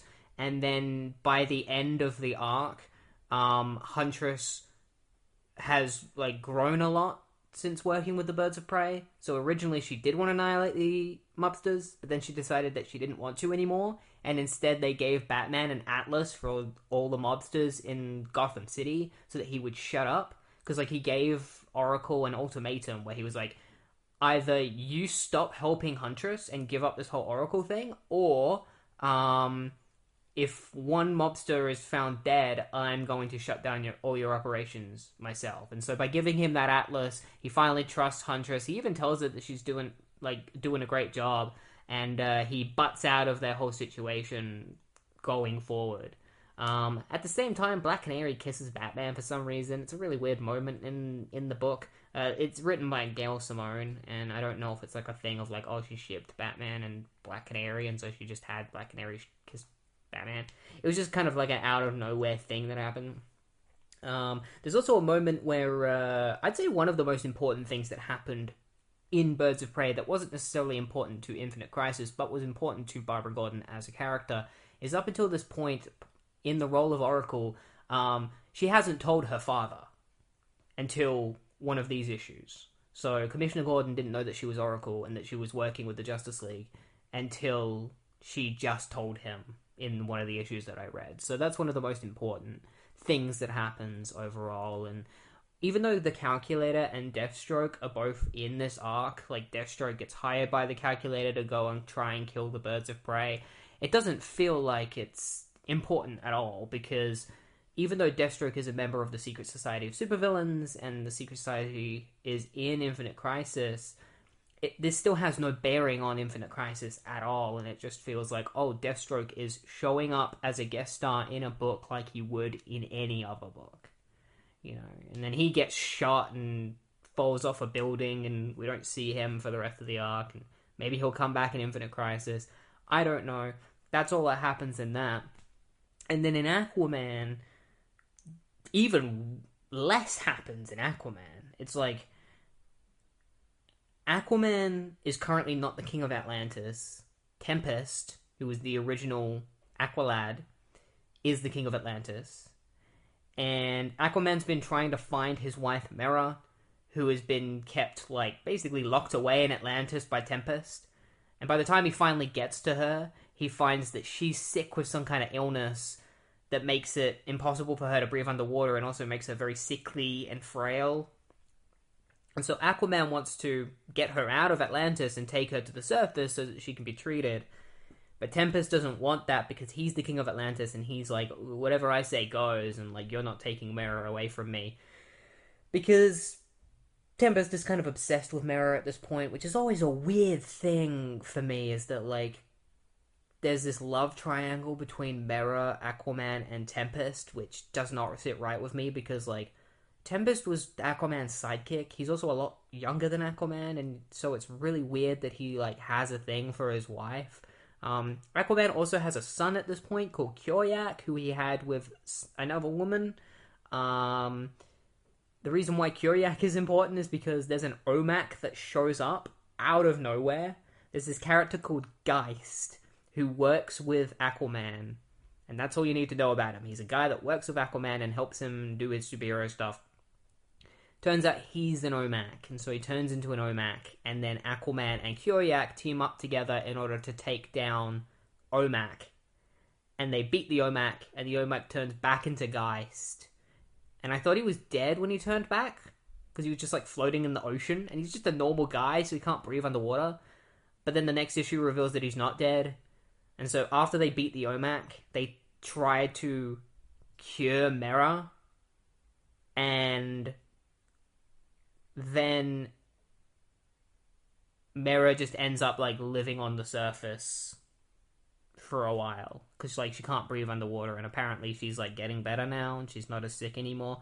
But that's all that really happens in these 10 issues that are supposed to be tie-ins to Infinite Crisis, and yet the only things that happen in these that are somewhat connected to Infinite Crisis is the OMAC showing up in that one issue of Aquaman, and Deathstroke and Calculator showing up in Oracle, like, in Birds of Prey, and, like, that's it. I don't know if Oracle's identity being leaked is a thing that happens in Infinite Crisis, but, like, the Calculator failed at doing that in the arc. But yeah, kind of disappointed with this batch of issues. Imagine being like, I'm going to read all of Infinite Crisis, I'm going to read every tie-in. And then you get to, like, 5 issues of Birds of Prey and 5 issues of Aquaman in a row, and it's like, nothing is happening in these that serve any bearing on this overall event. Now, there's a couple of issues of Superman, Adventures of Superman, that are considered to be tie-ins to this event, but only one of them actually has anything to do with Infinite Crisis, and that's issue 646, written by Dan DiDio. And in that, Lois Lane actually goes and visits Diana, who is currently being detained in a penitentiary for killing Maxwell Lord, so that she can question her, because Lois Lane was recently shot at by a sniper.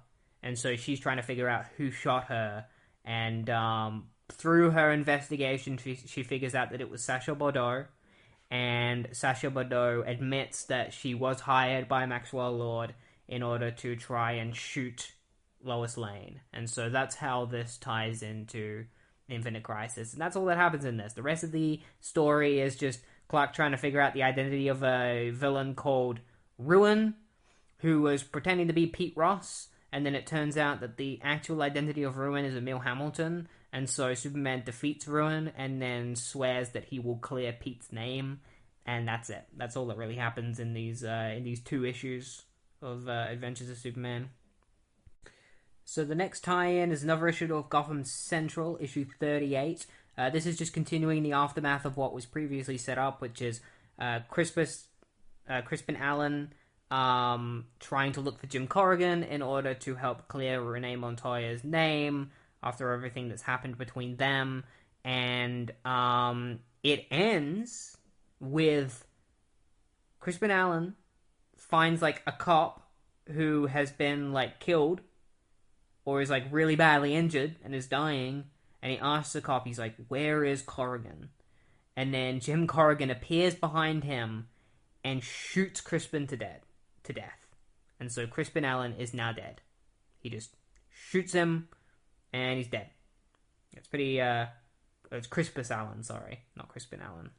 It is Crispus Allen. But yeah, Crispus Allen is dead. Shot dead by Jim Corrigan. So, now that Crispus is dead, who's going to be able to clear Renee's name? Or, like, try and help her get out of this, you know, situation that he's in? Especially because, you know, now Jim Corrigan is going around murdering them. In the next issue, issue 39, the police department discovers about Crispus Allen's death, and Renee Montoya is like, he did it, you know, Jim Corrigan did it because Crispus Allen has files on Jim Corrigan, and so Jim, took him out so that he would get prosecuted or, like, get done for it. He's trying to tie up all loose ends and get out of this scot-free. And she, like, goes ravaging through, like, Crispus's files and ends up finding it. It's like, here, these are the files. Like, here you go. Like, these are all of his files on Corrigan.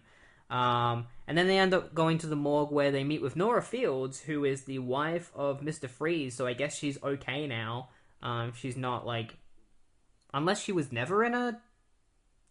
Like, when did they introduce that into the comics? Like, when did they introduce, like, sick Nora Fields? Because that's who it is. And yet she's fine in this. So maybe it was later that they introduced that, or they already did that.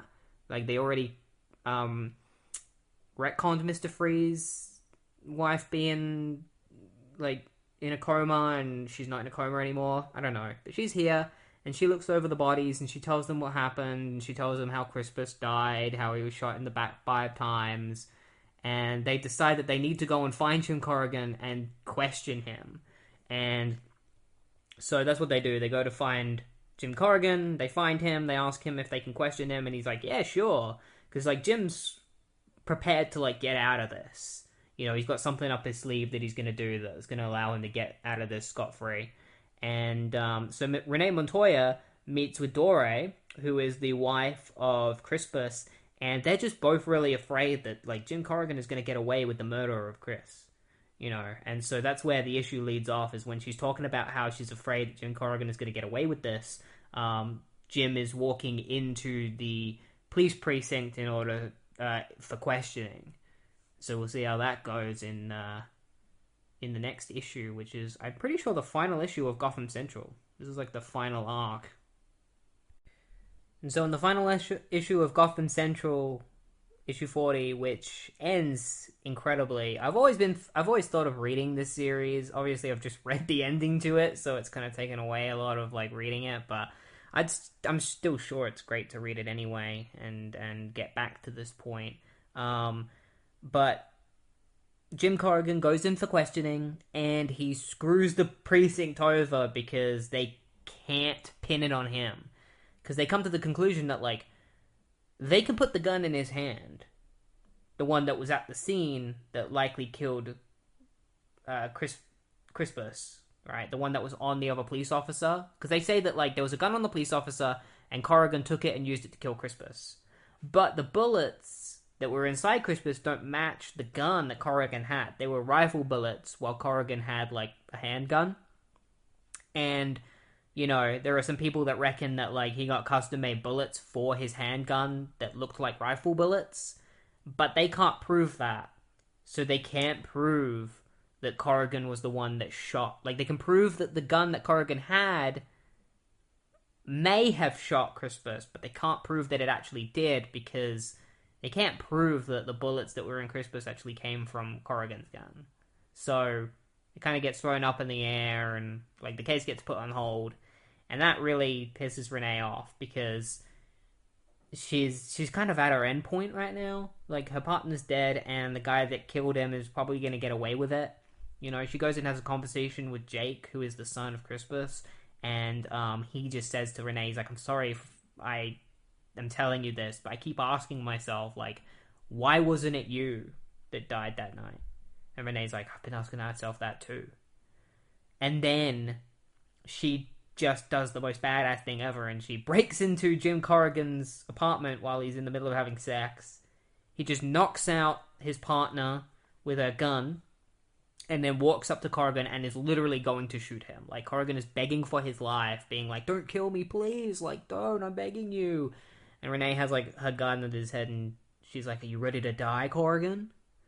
And then she doesn't shoot him. She just pulls the gun away and leaves the apartment. And then she heads back to the precinct. She hands in her badge and her gun, and she's like, I just can't do this anymore. Like, I'm done. And she tells the chief that, and then she leaves.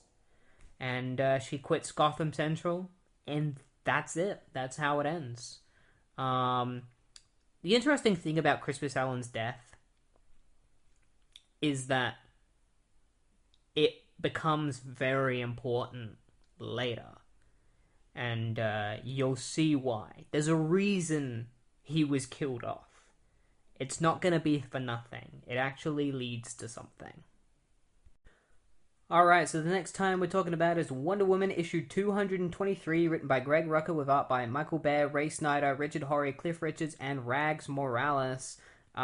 This one's actually quite an important tie-in, like not necessarily important in the grand scope of Infinite Crisis, but it does tie pretty heavily into Infinite Crisis because it's continuing Wonder Woman's situation, which is that she has been put away in a penitentiary for killing Maxwell Lord, and now Themyscira is being attacked by Omax, the drones that are people who don't know that they're Omax, and so they're all attacking Themyscira, these robotic drones, and Artemis is kind of leading the charge against them, trying to fight against the Omax, but the Omax are killing a lot of people, so they're kind of praying that Diana sees what's going on at Themyscira and comes back to help them, which she does because while she's at the penitentiary, the TV turns on and she sees the broadcast of what's going on at Themyscira, and she's like, I'm going to have to break out of here. I need to get back to Themyscira and help them. And one of her inmates tries to tell her not to, because she's like, if you break out of here,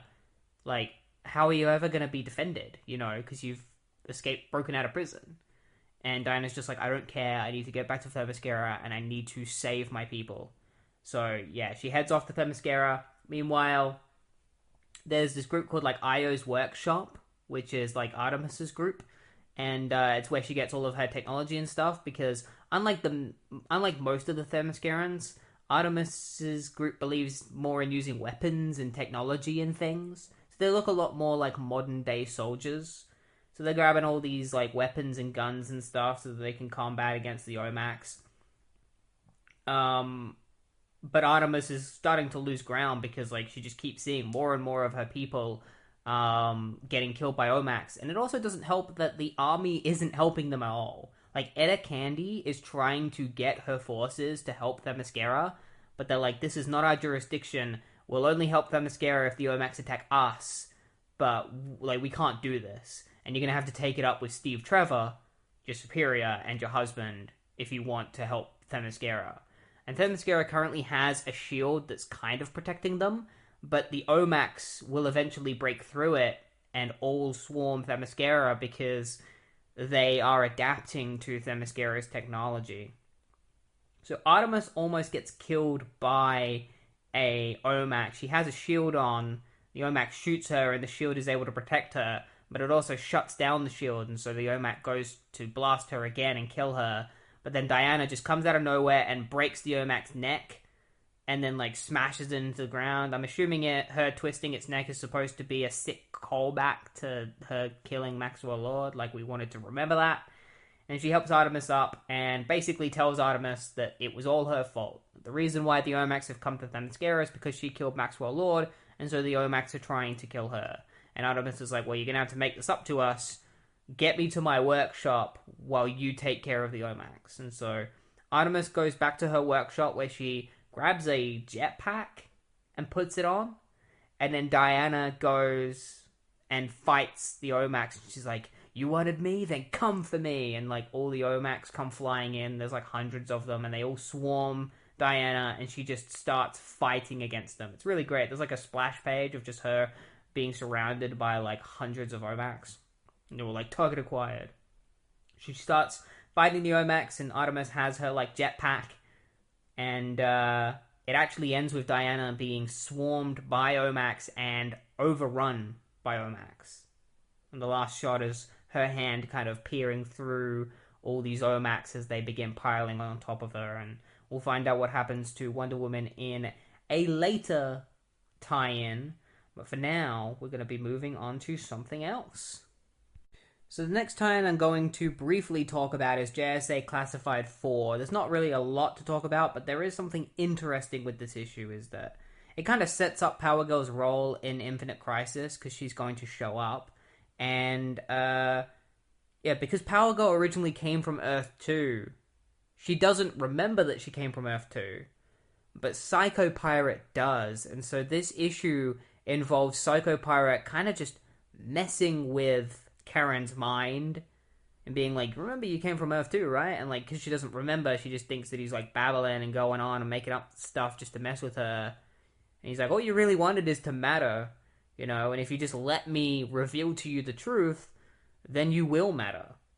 You know, like this is the truth to you mattering, is you finding out your true origins and then doing something about it. And she has hallucinations of Huntress and Robin from Earth 2, who both died during Crisis on Infinite Earths. And they're all, you know, getting mad at her because she's like, they're like, why did we have to die and yet you got to live? And Karen has no idea what they're talking about because she doesn't remember Crisis on Infinite Earths and she doesn't remember being on Earth 2. You know, so these are just like two strangers that she like vaguely remembers but doesn't know who they are. And then so, you know, after Psycho Pirate is done messing with her, he then leaves her psych. And so Power Girl then goes off to try and figure out like what she's gonna do now, which leads into Infinite Crisis issue 2. And Psycho Pirate then meets with Lex Luthor and tells him that, you know, Power Girl is on her way to reunite with her cousin Superman. And Lex Luthor is like, oh yes, thank you for letting me know. And then Psycho Pirate is like, and when this is all over, I just want one thing. I want Power Girl. Like, I want you to promise me that I will get Power Girl and she will be my plaything. And so yeah, that's everything that happens in this issue. It's just kind of like an interesting development for Power Girl and set up for, you know, her role, like what it's going to be in Infinite Crisis. Alright, so with all those tie-ins done, we now move on to Infinite Crisis issue 2, written by Geoff Johns, with art by Phil Jimenez and George Perez, Andy Lanning, Norm Ratman, Marlo Alquiza, Larry Stucker, and Jerry Ordway. So it begins with Buddy Baker, aka Animal Man, looking for his spacesuit that was gifted to him by Adam Strange because he wants to go out and help with the crisis. He's been invited to join Donna Troy and her group to New Cronus. And his family are like, why are you so insistent on doing this? And Animal Man's like, because the animals are trying to get off this planet for some reason, and I want to find out why. And so he gets teleported to New Cronus, where he meets up with Cyborg, Donna Troy, Starfire, Red Tornado, Firestorm, Supergirl, Jade, Alan Scott Green Lantern, and Airwave. And Airwave is having a lot of problems because he's tuned into radio frequencies, and he can hear the frequencies of people screaming and like worlds dying. And so it's kind of like a pariah situation for him, and they're kind of trying to figure out how to help him. Firestorm listens to Supergirl's heart because he gets into a conversation with her, and by listening to her heart, he can hear the heart of another person connected directly to Supergirl, and that's Power Girl from Earth 2. Because they are the same person, but from different Earths. Power Girl is currently in a fight against characters like Clayface and Giganta, because at the end of that JSA Classified tie-in, Clayface appeared and started fighting her, and Psycho Pirate shows up and is like, don't worry, Karen, like, they're not going to kill you. Lex Luthor needs you alive, but they are going to beat the shit out of you. And so Power Girl has to fight against them, but luckily a blazing streak of red blasts through everything, and you think that it's Superman. And it is, but it's not the Superman that you would expect. It's Earth 2 Superman, who had recently broken out of another dimension alongside Alexander Luthor from Earth 3, Superboy Prime, as he is now known as, and Lois Lane from Earth 2.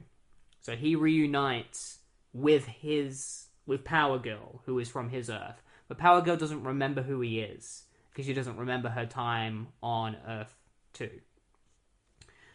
The Daily Planet is reporting on all these deaths that are because of the Society of Supervillains. And so Lois has to go and tell Clark what's going on. And she goes and sees Clark, and Clark is like, I know exactly what's happening. I really want to talk to you about what's happening with Batman, but I need to go into action. So Superman rips open his chest, like Clark rips open his chest, becomes Superman, flies off to go deal with the Society. Meanwhile, Lex Luthor wants to meet with Black Adam And he also wants Calculator to look into who's controlling the Omax.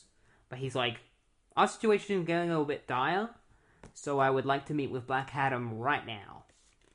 And at the same time, we see another Lex Luthor, because there's currently 2 Lex Luthors going around at the moment. The leader of the Secret Society of Supervillains is apparently not the real Lex Luthor. This Lex Luthor, who is currently looking for him, claims that he is the real one. But he's having weird memory lapses because he's wearing Lex Luthor's power suit, but he doesn't know why he's wearing the suit. And then he sees Superman from Earth 2 and Power Girl fly overhead.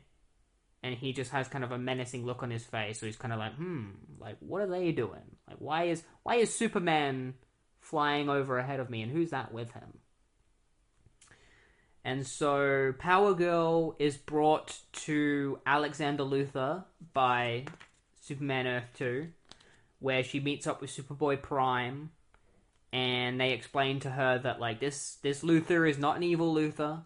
He's actually the son of Lex Luthor.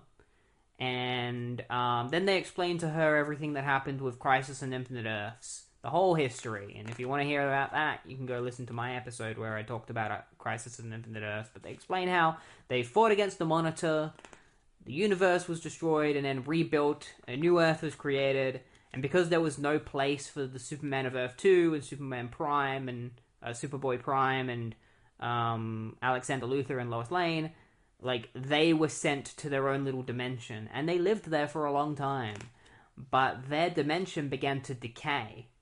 And they also continued watching Earth 1. But Earth 1 wasn't better off.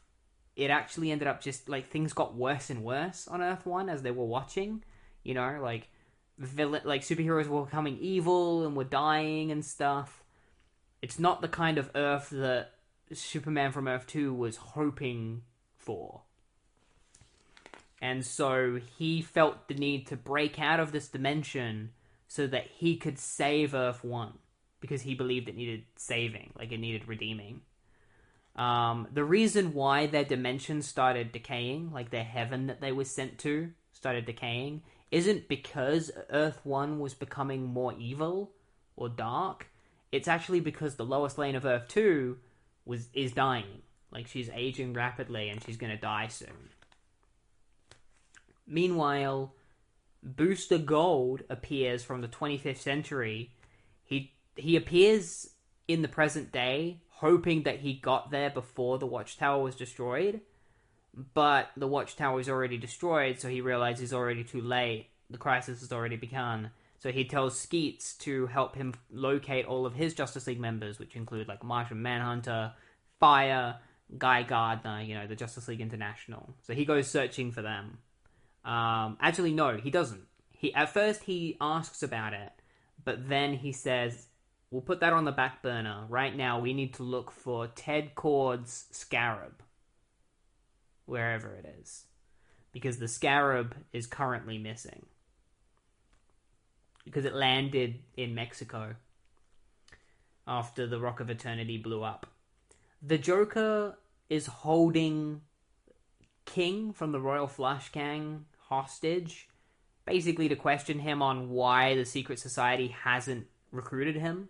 King basically just says, you're the only person that they don't want to recruit because the Joker is he's too wild.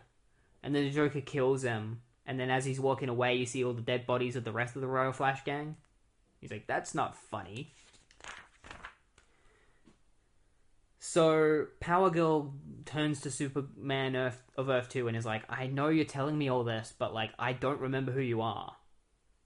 And she's like, it's nice to meet you, Lois Lane of Earth 2, but I don't know who you are. And then Lois Lane of Earth 2 touches her, and suddenly all of Power Girl's memories come flooding back to her, and she remembers everything. She remembers being on Earth 2, she remembers Superman of Earth 2, Lois Lane of Earth 2, she remembers how they raised her like a daughter, and she's like, you treated me, both of you, like I was your daughter. And Lois Lane of Earth 2 is like, oh honey, as far as we're concerned, you are our daughter.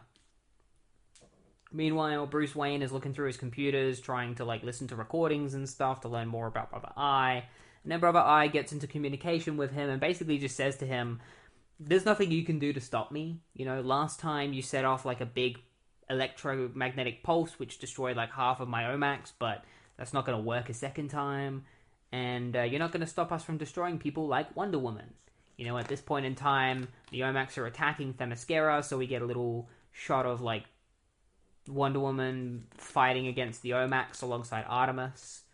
And then we finally get to learn what Superman of Earth 2's plan is, what he really wants. Basically, Superman of Earth 2 believes that Earth 1 doesn't deserve to exist because everything has just gone to shit. Like, everything is so dark and grim on Earth 1. The Superman from Earth 2 is basically like, this Earth isn't the one that should have existed. My Earth is the one that should have existed because my Earth was the better one. You know, Earth 2 was a lot nicer than this. So what we're going to do is we are going to find a way to erase Earth 1 completely and replace it with Earth 2, the one that should have survived the crisis. And that's where we leave off in issue 2, is Superman from Earth 2 basically saying, yeah, we're going to erase Earth 1 and replace it with Earth 2, because Earth 2 was the one that deserved to survive, not Earth 1. And, yeah, pretty grim ending. Superman from Earth 2 is taking a real twist as being, like, a bit more of a villain in this one. You know?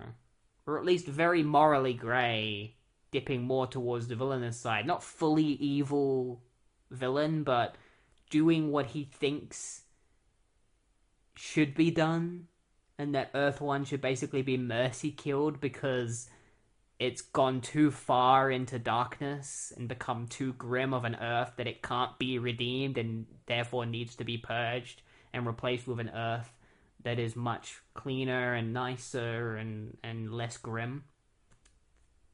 Guess we'll see how that turns out. But before we get to Infinite Crisis issue 3, we got a lot more tie-ins that we need to get to. Alright, so the next time we're going to be talking about is Firestorm issue 20. Continuing on from the last Firestorm issue, Firestorm has teamed up with characters like Starfire, Donna Troy, and Animal Man in order to try and help during the crisis. They've headed to New Cronus in search of the gods and like the power, like they're there to look for something. We don't know what it is yet, like the Donna Troy is specifically looking for, but they're there for a reason that we will find out eventually. But while they're there, Firestorm has like a bit of a training session with Starfire, and then Donna tells everyone to come to her because she's found a Radian spaceship floating out in space that has high levels of radiation. So she wants somebody to go out and check it because whoever's on it might be in danger. So she tells Starfire and Firestorm to go check it out.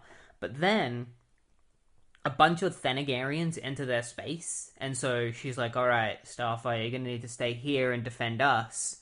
But who's going to go out with Firestorm? Like, Firestorm, you're just going to have to go out by yourself. But then Animal Man is like, no, I'm going to go out with him. And so they let Animal Man and Firestorm go off to check the Renian ship.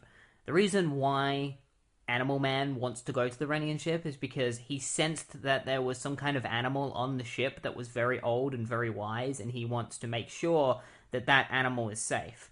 And when they get onto the ship, they discover that the animal is a very special hawk that is revered by the Thanagarians like a god, and that the Ranians on this ship stole the hawk, and that's why the Thanagarians are trying to kill them. The reason why they stole the hawk is because Thanagarians have, like, ravaged Ran and created, like, camps that they've been abusing the Ranians in, and so they took the hawk, and now they're stuck in this situation where their ship is leaking radiation, so the hawk is eventually going to die from the radiation because it's getting sick, and also they will die as well.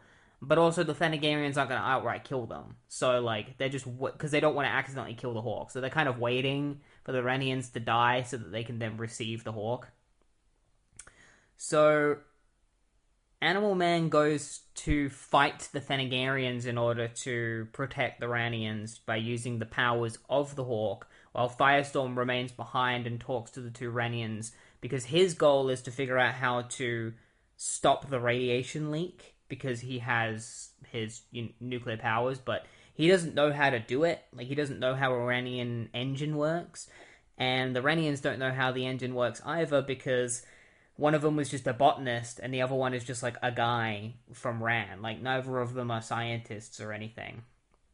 So one of the Thanagarians decides to not tell Animal Man the entire truth of the situation, because, you know, Animal Man's kind of like, why are you attacking the Ranians? Like, you've ravaged their planet and now you're attacking these Ranians. And the Thanagarian is like, well, they attacked our planet first because, like, have you seen what happened to our planet? And he shows Animal Man visions of Thanagar being destroyed by flames and things, but he doesn't really tell Animal Man the entire truth, because we know the truth that, you know, Ran wasn't trying to destroy Thanagar. They were just teleported there into Thanagar's atmosphere by somebody else against their own will, and that's what destroyed Thanagar. But Animal Man doesn't know that, so he believes that the Ranians did destroy Thanagar, and so he kind of sides more with the Thanagarians. Like, the Hawk dies from the radiation, and so the Thanagarians are like, well, the Hawk is dead, kill all the Ranians, and so they just blast the ship, and they kill these last two remaining Ranians, and Animal Man just doesn't really care. He gives the dead Hawk back to the Thanagarian, and he's like, and he says thank you to the Thanagarians, and he's like, I'm sorry for your loss. And the Thanagarians are like, you're welcome in a Thanagarian space anytime. So it feels a little bit weird that, like, Animal Man is helping these Thanagarians, and it's presumed that these Thanagarians are the cult of Thanagarians, the evil group of Thanagarians. They're not just random Thanagarians that went to attack Ran. It's presumed that these are... It's that one cult that is obsessed with just killing and violence, and Animal Man has somehow befriended them, not even realizing what their true desires are and just, like, how bad these Thanagarians really are. I don't know. It felt a little bit off that Animal Man just completely fell for these Thanagarians, you know, kind of manipulating the situation into their favor and making them seem like the victims. You know, when in this case, yes, the Ranians did steal the Hawk, but they really were more so victims than the Thanagarians, because the Ranians, like I said, didn't attack Ran on purpose. In fact, they didn't attack Ran at all. It was complete accident, and they are just as much victims as Thanagar was. You know, but I guess that's war. It's very complicated. Alright, so the next group of tie-ins we're going to be talking about is Outsiders 31 through 33. At the moment, the Outsiders are split into two separate groups, one led by Roy Harper, who remain on Earth and are deciding to go after the Society of Supervillains, while the other half have teamed up with Donna Troy to head to New Cronus for whatever reason. Like, obviously, their goal is to stop this cosmic cataclysm that has happened in the middle of the Ran-Thanagar War. Like, as we know, during that miniseries, a rip in space and time opened up, and so Donna Troy's goal is to try and help close that rift. We just don't know how she's going to do that, and I don't think she does either.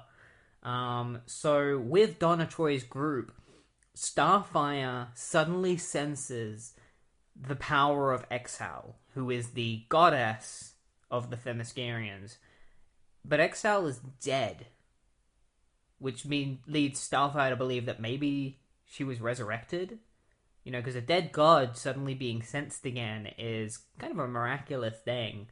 So Donna Troy sends Jade, Starfire, and Shift off to go towards this signal of Exhal and see what's going on.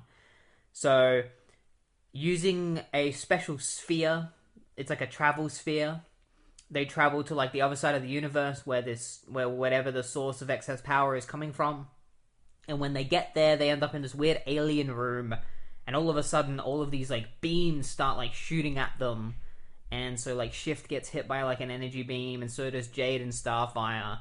And so Shift finds himself floating out in the middle of space because he can survive in space, because he's just made out of, like, gas and stuff. And he sees that Jade and Starfire are both unconscious, and so he grabs them in order to save them.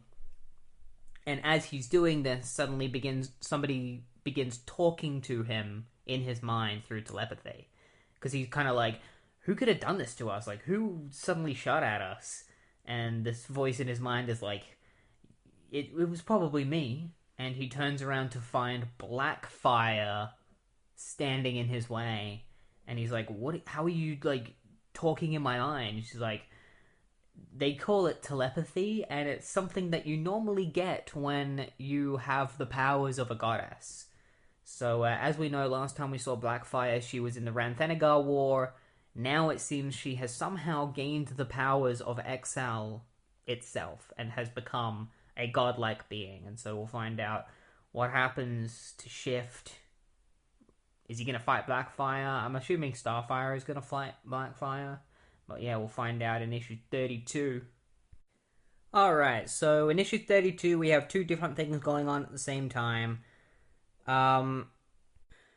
Grace Choi is working alongside Roy Harper in order to find the Society of Supervillains, and she gets kidnapped by Deathstroke and tortured by Deathstroke because he is trying to look for Captain Marvel because Sabak needed him.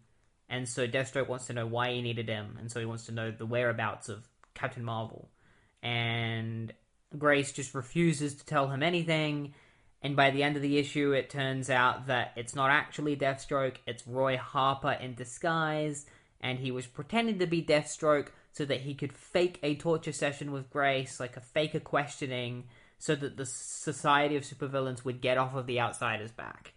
Because Captain Cold and the Rogues are there with them, and so, disguised as Deathstroke, he tells the Rogues to, like, leave, and they'll just leave Grace Choi, like, in a cage for her friends to come pick her up because they have no useful information. So, they just did a massive trick on the Society, and yeah, so now they shouldn't go after the Outsiders anymore, and they also don't know where Captain Marvel is. Like, Captain Marvel Jr. Meanwhile, Shift faces Blackfire and gets beaten immediately. Blackfire then captures Starfire, Jade, and Shift and keeps them all in these test tubes, but Starfire manages to escape and fights Blackfire, where Blackfire reveals to Starfire that somebody gave her powers because, like, they wanted her to kill Hawkwoman, and in return for killing Hawkwoman, they gave Blackfire these, like, godlike powers. But we don't know who this person is that gave her these powers. That's kind of the mystery. But Blackfire realizes that Starfire is still really powerful and has powers that she wants. So she's like, I'm going to steal your power. And Starfire's like, you left me no choice but to use all my power against you. Like, if you want it, then take it. And she just shoots a huge, massive amount of energy at Blackfire, knocking her out. And, like, they have Blackfire knocked out for a bit, and Starfire and Jade have a little bit of a conversation, and then Blackfire just wakes up again and starts attacking them again because she wants to gain Starfire's powers, and she starts absorbing Starfire somehow, because apparently that's a new ability that Blackfire has. She can absorb the powers of Starfire. But Jade distracts Blackfire long enough so that Shift can take Starfire's unconscious body away from the ship, and then Jade is like, alright, I gotta shield myself before Blackfire, like, blows up or something, but before she can, Blackfire blows up the entire ship, and Jade is seemingly killed in the explosion. And then it's revealed immediately after that Jade survived the explosion, and that Blackfire is now gone, because we see Blackfire, like, leaving. Apparently she's afraid of something, and it turns out the thing that she's afraid of is Donna Troy. Because Donna Troy shows up, she grabs Starfire, Shift, and Jade, brings them all back to New Cronus, and then they tell Mal Duncan, who is currently a character called Herald, who has the ability to blow a horn that can send people traveling through space and time and stuff. And so Donna Troy gets him to, like, blow his horn, and it sends them all into the center of the universe, where that rip in space and time has happened. And so, I guess in the next issue, or in Infinite Crisis, we'll find out, you know, where this leads. Are Donna Troy and the gang finally going to figure out how to sew up this rip in space and time? nothing that important happens in Outsiders issue 33. It's basically just Roy Harper's group of outsiders going and dealing with some of the secret society of supervillains, including uh, Captain Cold and the Rogues. They've kidnapped Mary Marvel because they're trying to track down different Marvels and kill them. So the outsiders go to where Mary Marvel is being kidnapped, has been kidnapped. They defeat the society supervillains that are there, and Roy Harper reveals himself because he's been disguised as Deathstroke this whole time. He reveals himself to actually be Roy Harper. They beat the supervillains and save Mary Marvel. They capture them, like the supervillains, and they put them in like the same test tubes that they had like Mary Marvel captured in. But then the tubes malfunction thanks to a weird like purple gas that kind of breaks out throughout the entire facility, and so all of the supervillains manage to escape, and then the building explodes, but the outsiders manage to get out to safety. So yeah, it's one of those issues where like, no, like it kind of just ends with like nothing really, other than Mary Marvel being freed, nothing gets resolved. Like the supervillains get captured, but then they immediately escape. Alright, the next tie-in is Hawkman issue 47, written by Jimmy Palmiotti and Justin Gray, with art by Cam Smith, Snowcone Studios, and Chris Batista. So, not a lot really happens in this issue besides it's just Hawkman, Hawkgirl, and Adam Strange fighting Thanagarians for most of the issue. However, there are a couple of things that do happen in this that are supposed to be pretty big reveals for Hawkman. So a character called Golden Eagle was a reoccurring villain for Hawkman, and the last time he fought Golden Eagle, he thought it would be the last time he would see him. He defeated Golden Eagle and he didn't kill him. He had the opportunity to kill Golden Eagle and he chose not to. But he didn't think he was going to see Golden Eagle again because like he'd pretty much thought that Golden Eagle was just like gone. You know, like he wasn't going to come back. Like he'd lost so badly that he was never going to come back. But he does come back, because it turns out that Golden Eagle is one of the Thanagarians that is attacking Ran, and he reveals himself to Carter and basically says, like, I bet you wish you would have killed me, like, and left me for dead on planet Earth, because now I'm going to kill you and get my revenge. But then Golden Eagle's father comes along and reveals himself, because Golden Eagle believed that his father was dead, and now he knows that his father is alive, and his father is like, we've got to come together and work together, because our goal is the same, you know, to have Thanagar, you know, survive this war and become a great planet again. And Golden Eagle just refuses to work with Hawkman, and his father is just like, put your own differences aside and just work together for now, alright? And so then the battle between Hawkman and the bad Thanagarians continues. And but then that is put to a halt because all of a sudden Blackfire shows up and cuts in on the fight.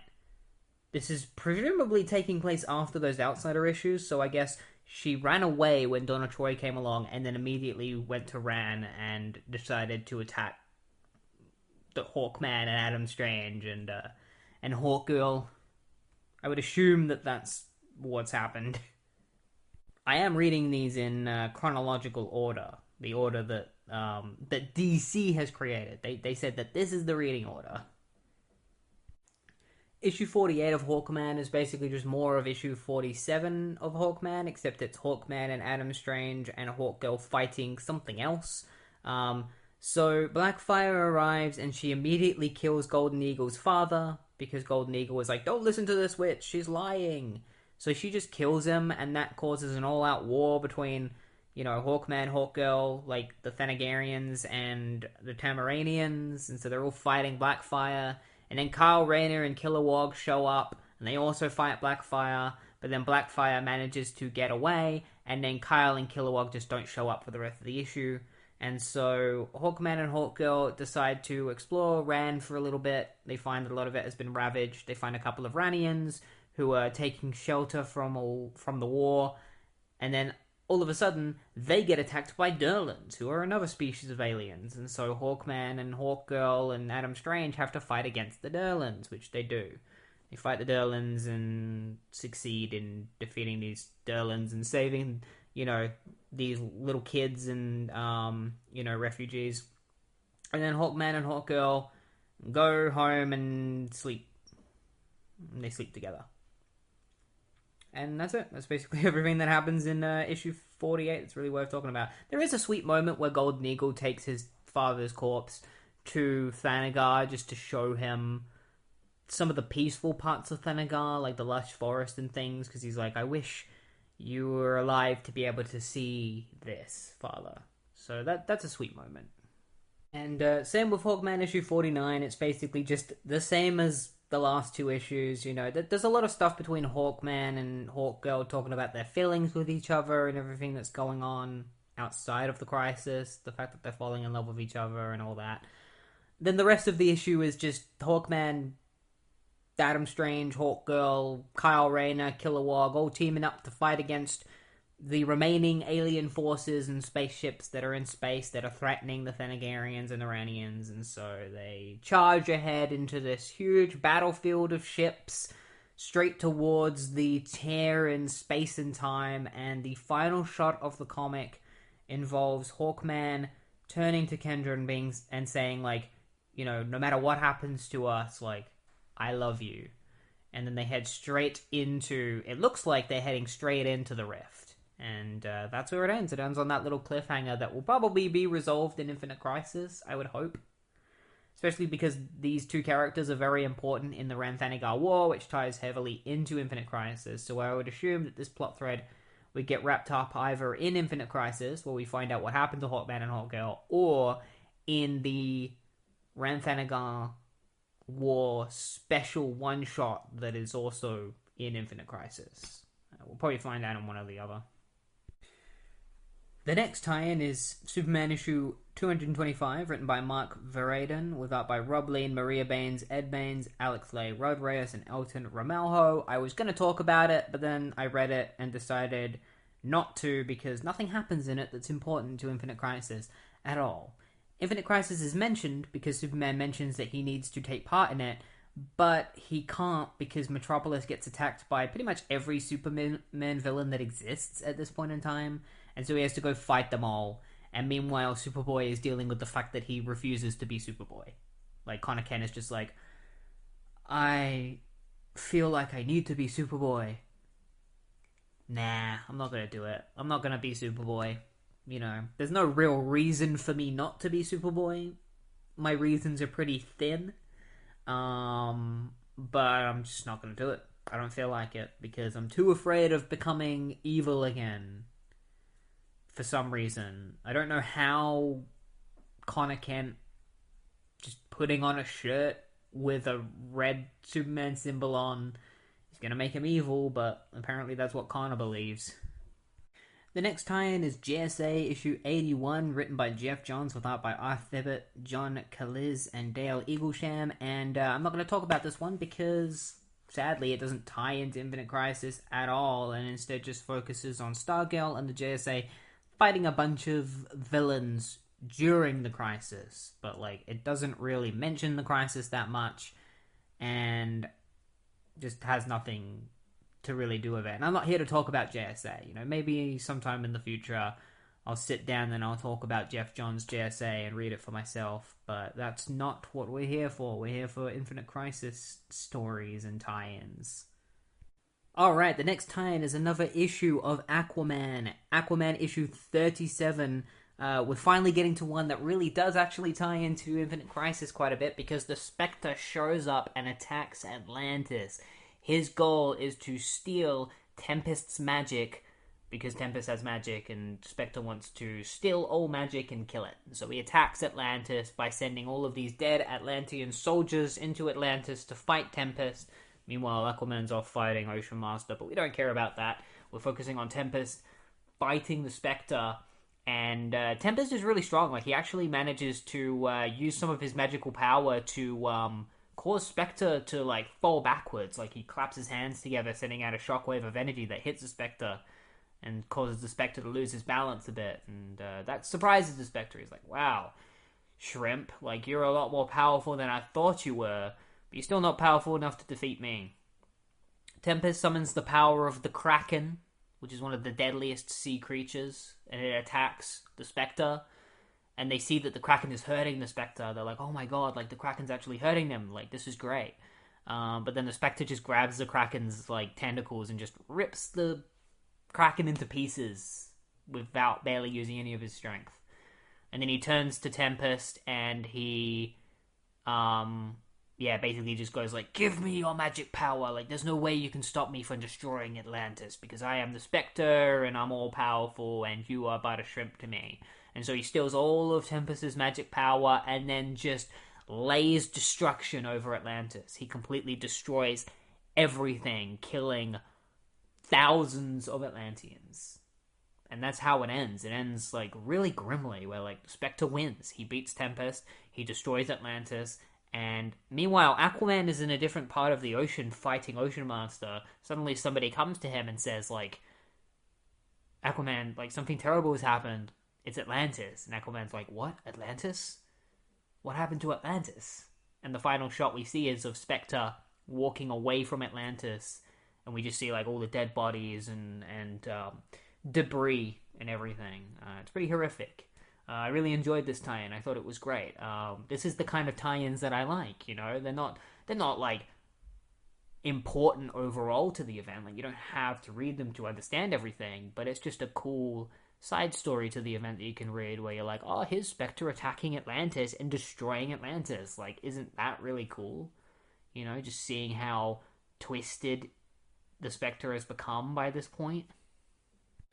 And so the next time we are now talking about is Wonder Woman issue 224, which is continuing what the previous Wonder Woman issues were tackling, which is the Omax attacking Themyscira and the Themyscirans fighting against the Omax. Diana is currently with the Themyscirans fighting the Omax, but unfortunately one of the Themyscirans, called Io, is planning on using her technology to destroy the Omax, which, you know, Diana is not trying to destroy the Omax, she's just trying to defeat them because there are people in them, you know, so if they destroy the Omax, they are murdering innocent people because these people don't know that they're Omax. But Io doesn't care. She's just doing what she thinks is best for the Themyscirans. So she gives all of her, like, people these ray guns that shoot these vaporizing beams, and they just go out and they just start destroying, like, hundreds of Omax. And so Diana just finds herself in the situation surrounded by all these dead people, all these dead Omax, like, all these people that were innocent just all killed. And she gets really mad. She's like, what the hell are you doing? Like, why did you do this? We should have done it a different way. Like, we have just killed hundreds of innocent people. And Io was like, I did it for my people. And Diana was like, yes, but, like, it's not going to solve anything, because look. And more Omax just keep coming. Like, Diana just, like, turns to Io and is like, the more innocent people we kill, the more of these Omax we kill, he's just going to keep sending more, which means we're just going to end up killing more and more innocent people. How do you think that makes Themyscira look to the outside world? And that's Brother Eye's plan. Because Diana turns to Brother Eye and is like, what is your plan? Like, why are you sending... The more Omax you send, you're just getting them killed. Like, why are you doing this? And Brother Eye is like, because I am broadcasting what Themyscira is doing to the world right this moment. So they are seeing you kill all these Brother Eyes, therefore killing all these Omax, and therefore killing all these innocent people. So, like, Earth hates Themyscira right now, because you're all seen as being mass murderers. And Diana is also kind of like, it's not just Earth that hates us and sees us as murderers now, but also the gods are looking down on us now because we've chosen this route. Like, we've chosen this path of hatred and murder, and the gods look down on that. And so we're pretty alone right now. Not only does Earth hate us, but also, you know, the gods probably hate us too. And so Diana is like, I need to save all of you from further ridicule, and the best way to do that is to leave Themyscira and deal with the Omax by myself. And what you need to do is you need to stay on Themyscira and not do anything. Because the more you do stuff, like, the more they'll hate us. Like, the more you fight against the Omax, the more they're going to hate us. So if they're going to hate any of us, it should just be me. So Wonder Woman decides to leave Themyscira, and she says goodbye to the Themyscirans because this might be the last time she sees them, because she may never be able to come back again. And she heads off to go and face the Omax alone. And that's where it ends. It ends pretty depressingly, like the situation for Themyscira is not good at the moment. They're seen as murderers and enemies of the rest of the globe, because they know that the Omax, like the rest of Earth, know that the Omax are innocent people, so they know that the Themyscirians are just killing innocent people, and they've just fallen straight into Brother Eye's trap, and now Wonder Woman is forced to be alone because not only because the superhero community has pretty much turned their back against her because of Batman and Superman, and now she's been forced to leave Themyscira as well, for their betterment. Alright, and so now we make it to the final book of this episode, which is Infinite Crisis issue 3, where some big, pretty damn big reveals happen. A couple of things that we've already gone over that are mentioned in this issue is Atlantis gets attacked by the Spectre, and Themyscira is attacked by the Omax, and Wonder Woman ends up deciding to go on her own, while the rest of Themyscira decides to teleport out of Earth's plane somewhere safe, away from Earth. Meanwhile, Batman realizes what's going on and is basically just like, Omac, you're attacking Themyscira and killing them just because of Wonder Woman? Why are you doing this? And Omac's just basically like, I will show the world the truth. I will bring the world justice. I will do as you have programmed me to do. He's like, damn it, wait! This wasn't supposed to happen. I can't breathe. I can't do this anymore.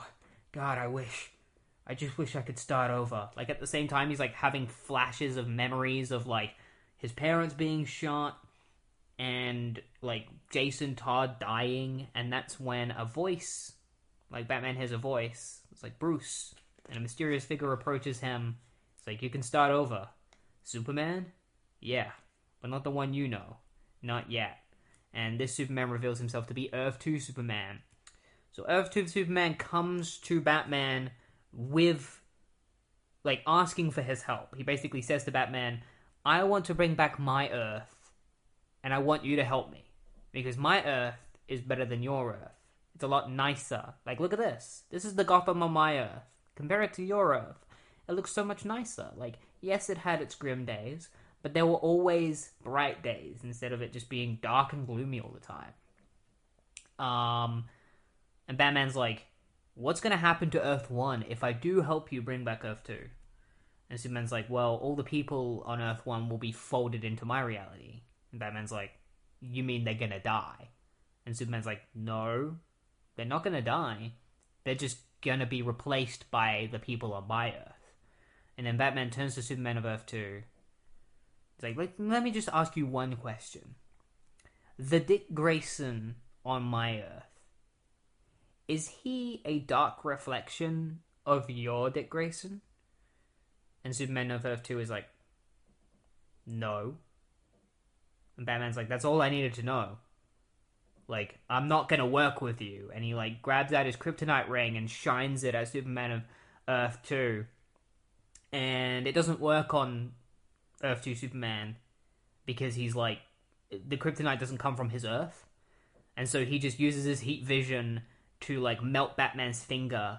He's like, I gave you the opportunity to help me, Batman. Since you won't, we're just gonna do it anyway. I thought you could side with us, but since you're not gonna side with us, you're gonna perish with this Earth as well. Because we are gonna replace it with my Earth. That's gonna happen. Meanwhile, Power Girl is having a conversation with Lois Lane of Earth 2 because she's dying, Lois Lane is dying, and Power Girl has recently remembered everything from Earth 2. And Alexander Luthor shows up and says that he needs to run some tests on Lois in order to, try and help her and stop her from dying. Power Girl has a little bit of a disagreement with Connor because she still hasn't agreed to help Superman of Earth 2 and Superboy Prime and the rest with their goal. And so Superboy Prime is like, why aren't you helping us? Why haven't you agreed? And basically Power Girl just wants to make sure that there is no other way. She wants to find a way to save both Earths, or to like make an Earth that they can all live on and no one has to die or be erased from reality. The Superboy Prime is just too focused on, like, he's getting kind of like enraged by jealousy. Like, the problem with Superboy Prime is that he's only doing what he's doing. Like, he only wants to do this because he's jealous of Connor Kent. It comes from jealousy. He says he's doing this for the right thing, but it really comes down to being as simple as Connor Kent has a better life than I do, and yet he's not doing anything as Superboy. And that infuriates me. And so it all just completely comes out of jealousy. And so Superboy Prime is doing this for the wrong reasons. We get introduced to Jaime Reyes in this issue. He's just left high school. Like, he's just finished a day at school. And that's when, you know, the Rock of Eternity, like, the pieces of it start falling out of the sky. And Shadow Pact, which is the group of, like, Magic DC characters, trying to protect the city from these falling pieces of the Rock of Eternity. And a building starts to fall because of these falling meteors, and Superman is able to stop the building from falling and put it back where it's supposed to be. But one of the meteors that falls into the city is the Blue Beetle Scarab, and Jaime finds it. He's like, hey, check it out, some kind of bug. Meanwhile, Donna Troy's group heads into the center of the universe where the rip in space and time is, and they start working together in order to try and mend the rip. And that's when the other Firestorm, the Martin Stein one, shows up. So there are two Firestorms. There's Jason Rush and Martin Stein. And so now they're going to work together in order to try and fix reality. But then a bunch of Thanagarians start coming through the rip in time, and so they have to fight them too. Wally West hears of all the cataclysms that are going on Earth and decides to suit up as the Flash and help save everyone, because he recently started holding back on being the Flash because he wants to focus on his family, raising his two twins and his twin babies, and being with Linda. But he decides that he needs to be the Flash for this because, you know, it's a pretty grim situation that's going on at the moment. Meanwhile, there are two Lex Luthors at the moment. You know, we got the one that's wearing the power suit who is looking for the other Lex Luthor. He believes that this Lex Luthor is a fake and that he is the real Lex Luthor. Meanwhile, the fake Lex Luthor kidnaps Black Adam because basically he needs, like, a Marvel, like the power of, like, one of the Marvels in order to enact his plan. And he's now come to the conclusion that, like, since he can't get Mary Marvel or Captain Marvel Jr. or any of those, he'll settle for having Black Adam because Black Adam has the same powers. So he turns on Black Adam and kidnaps him and takes him away.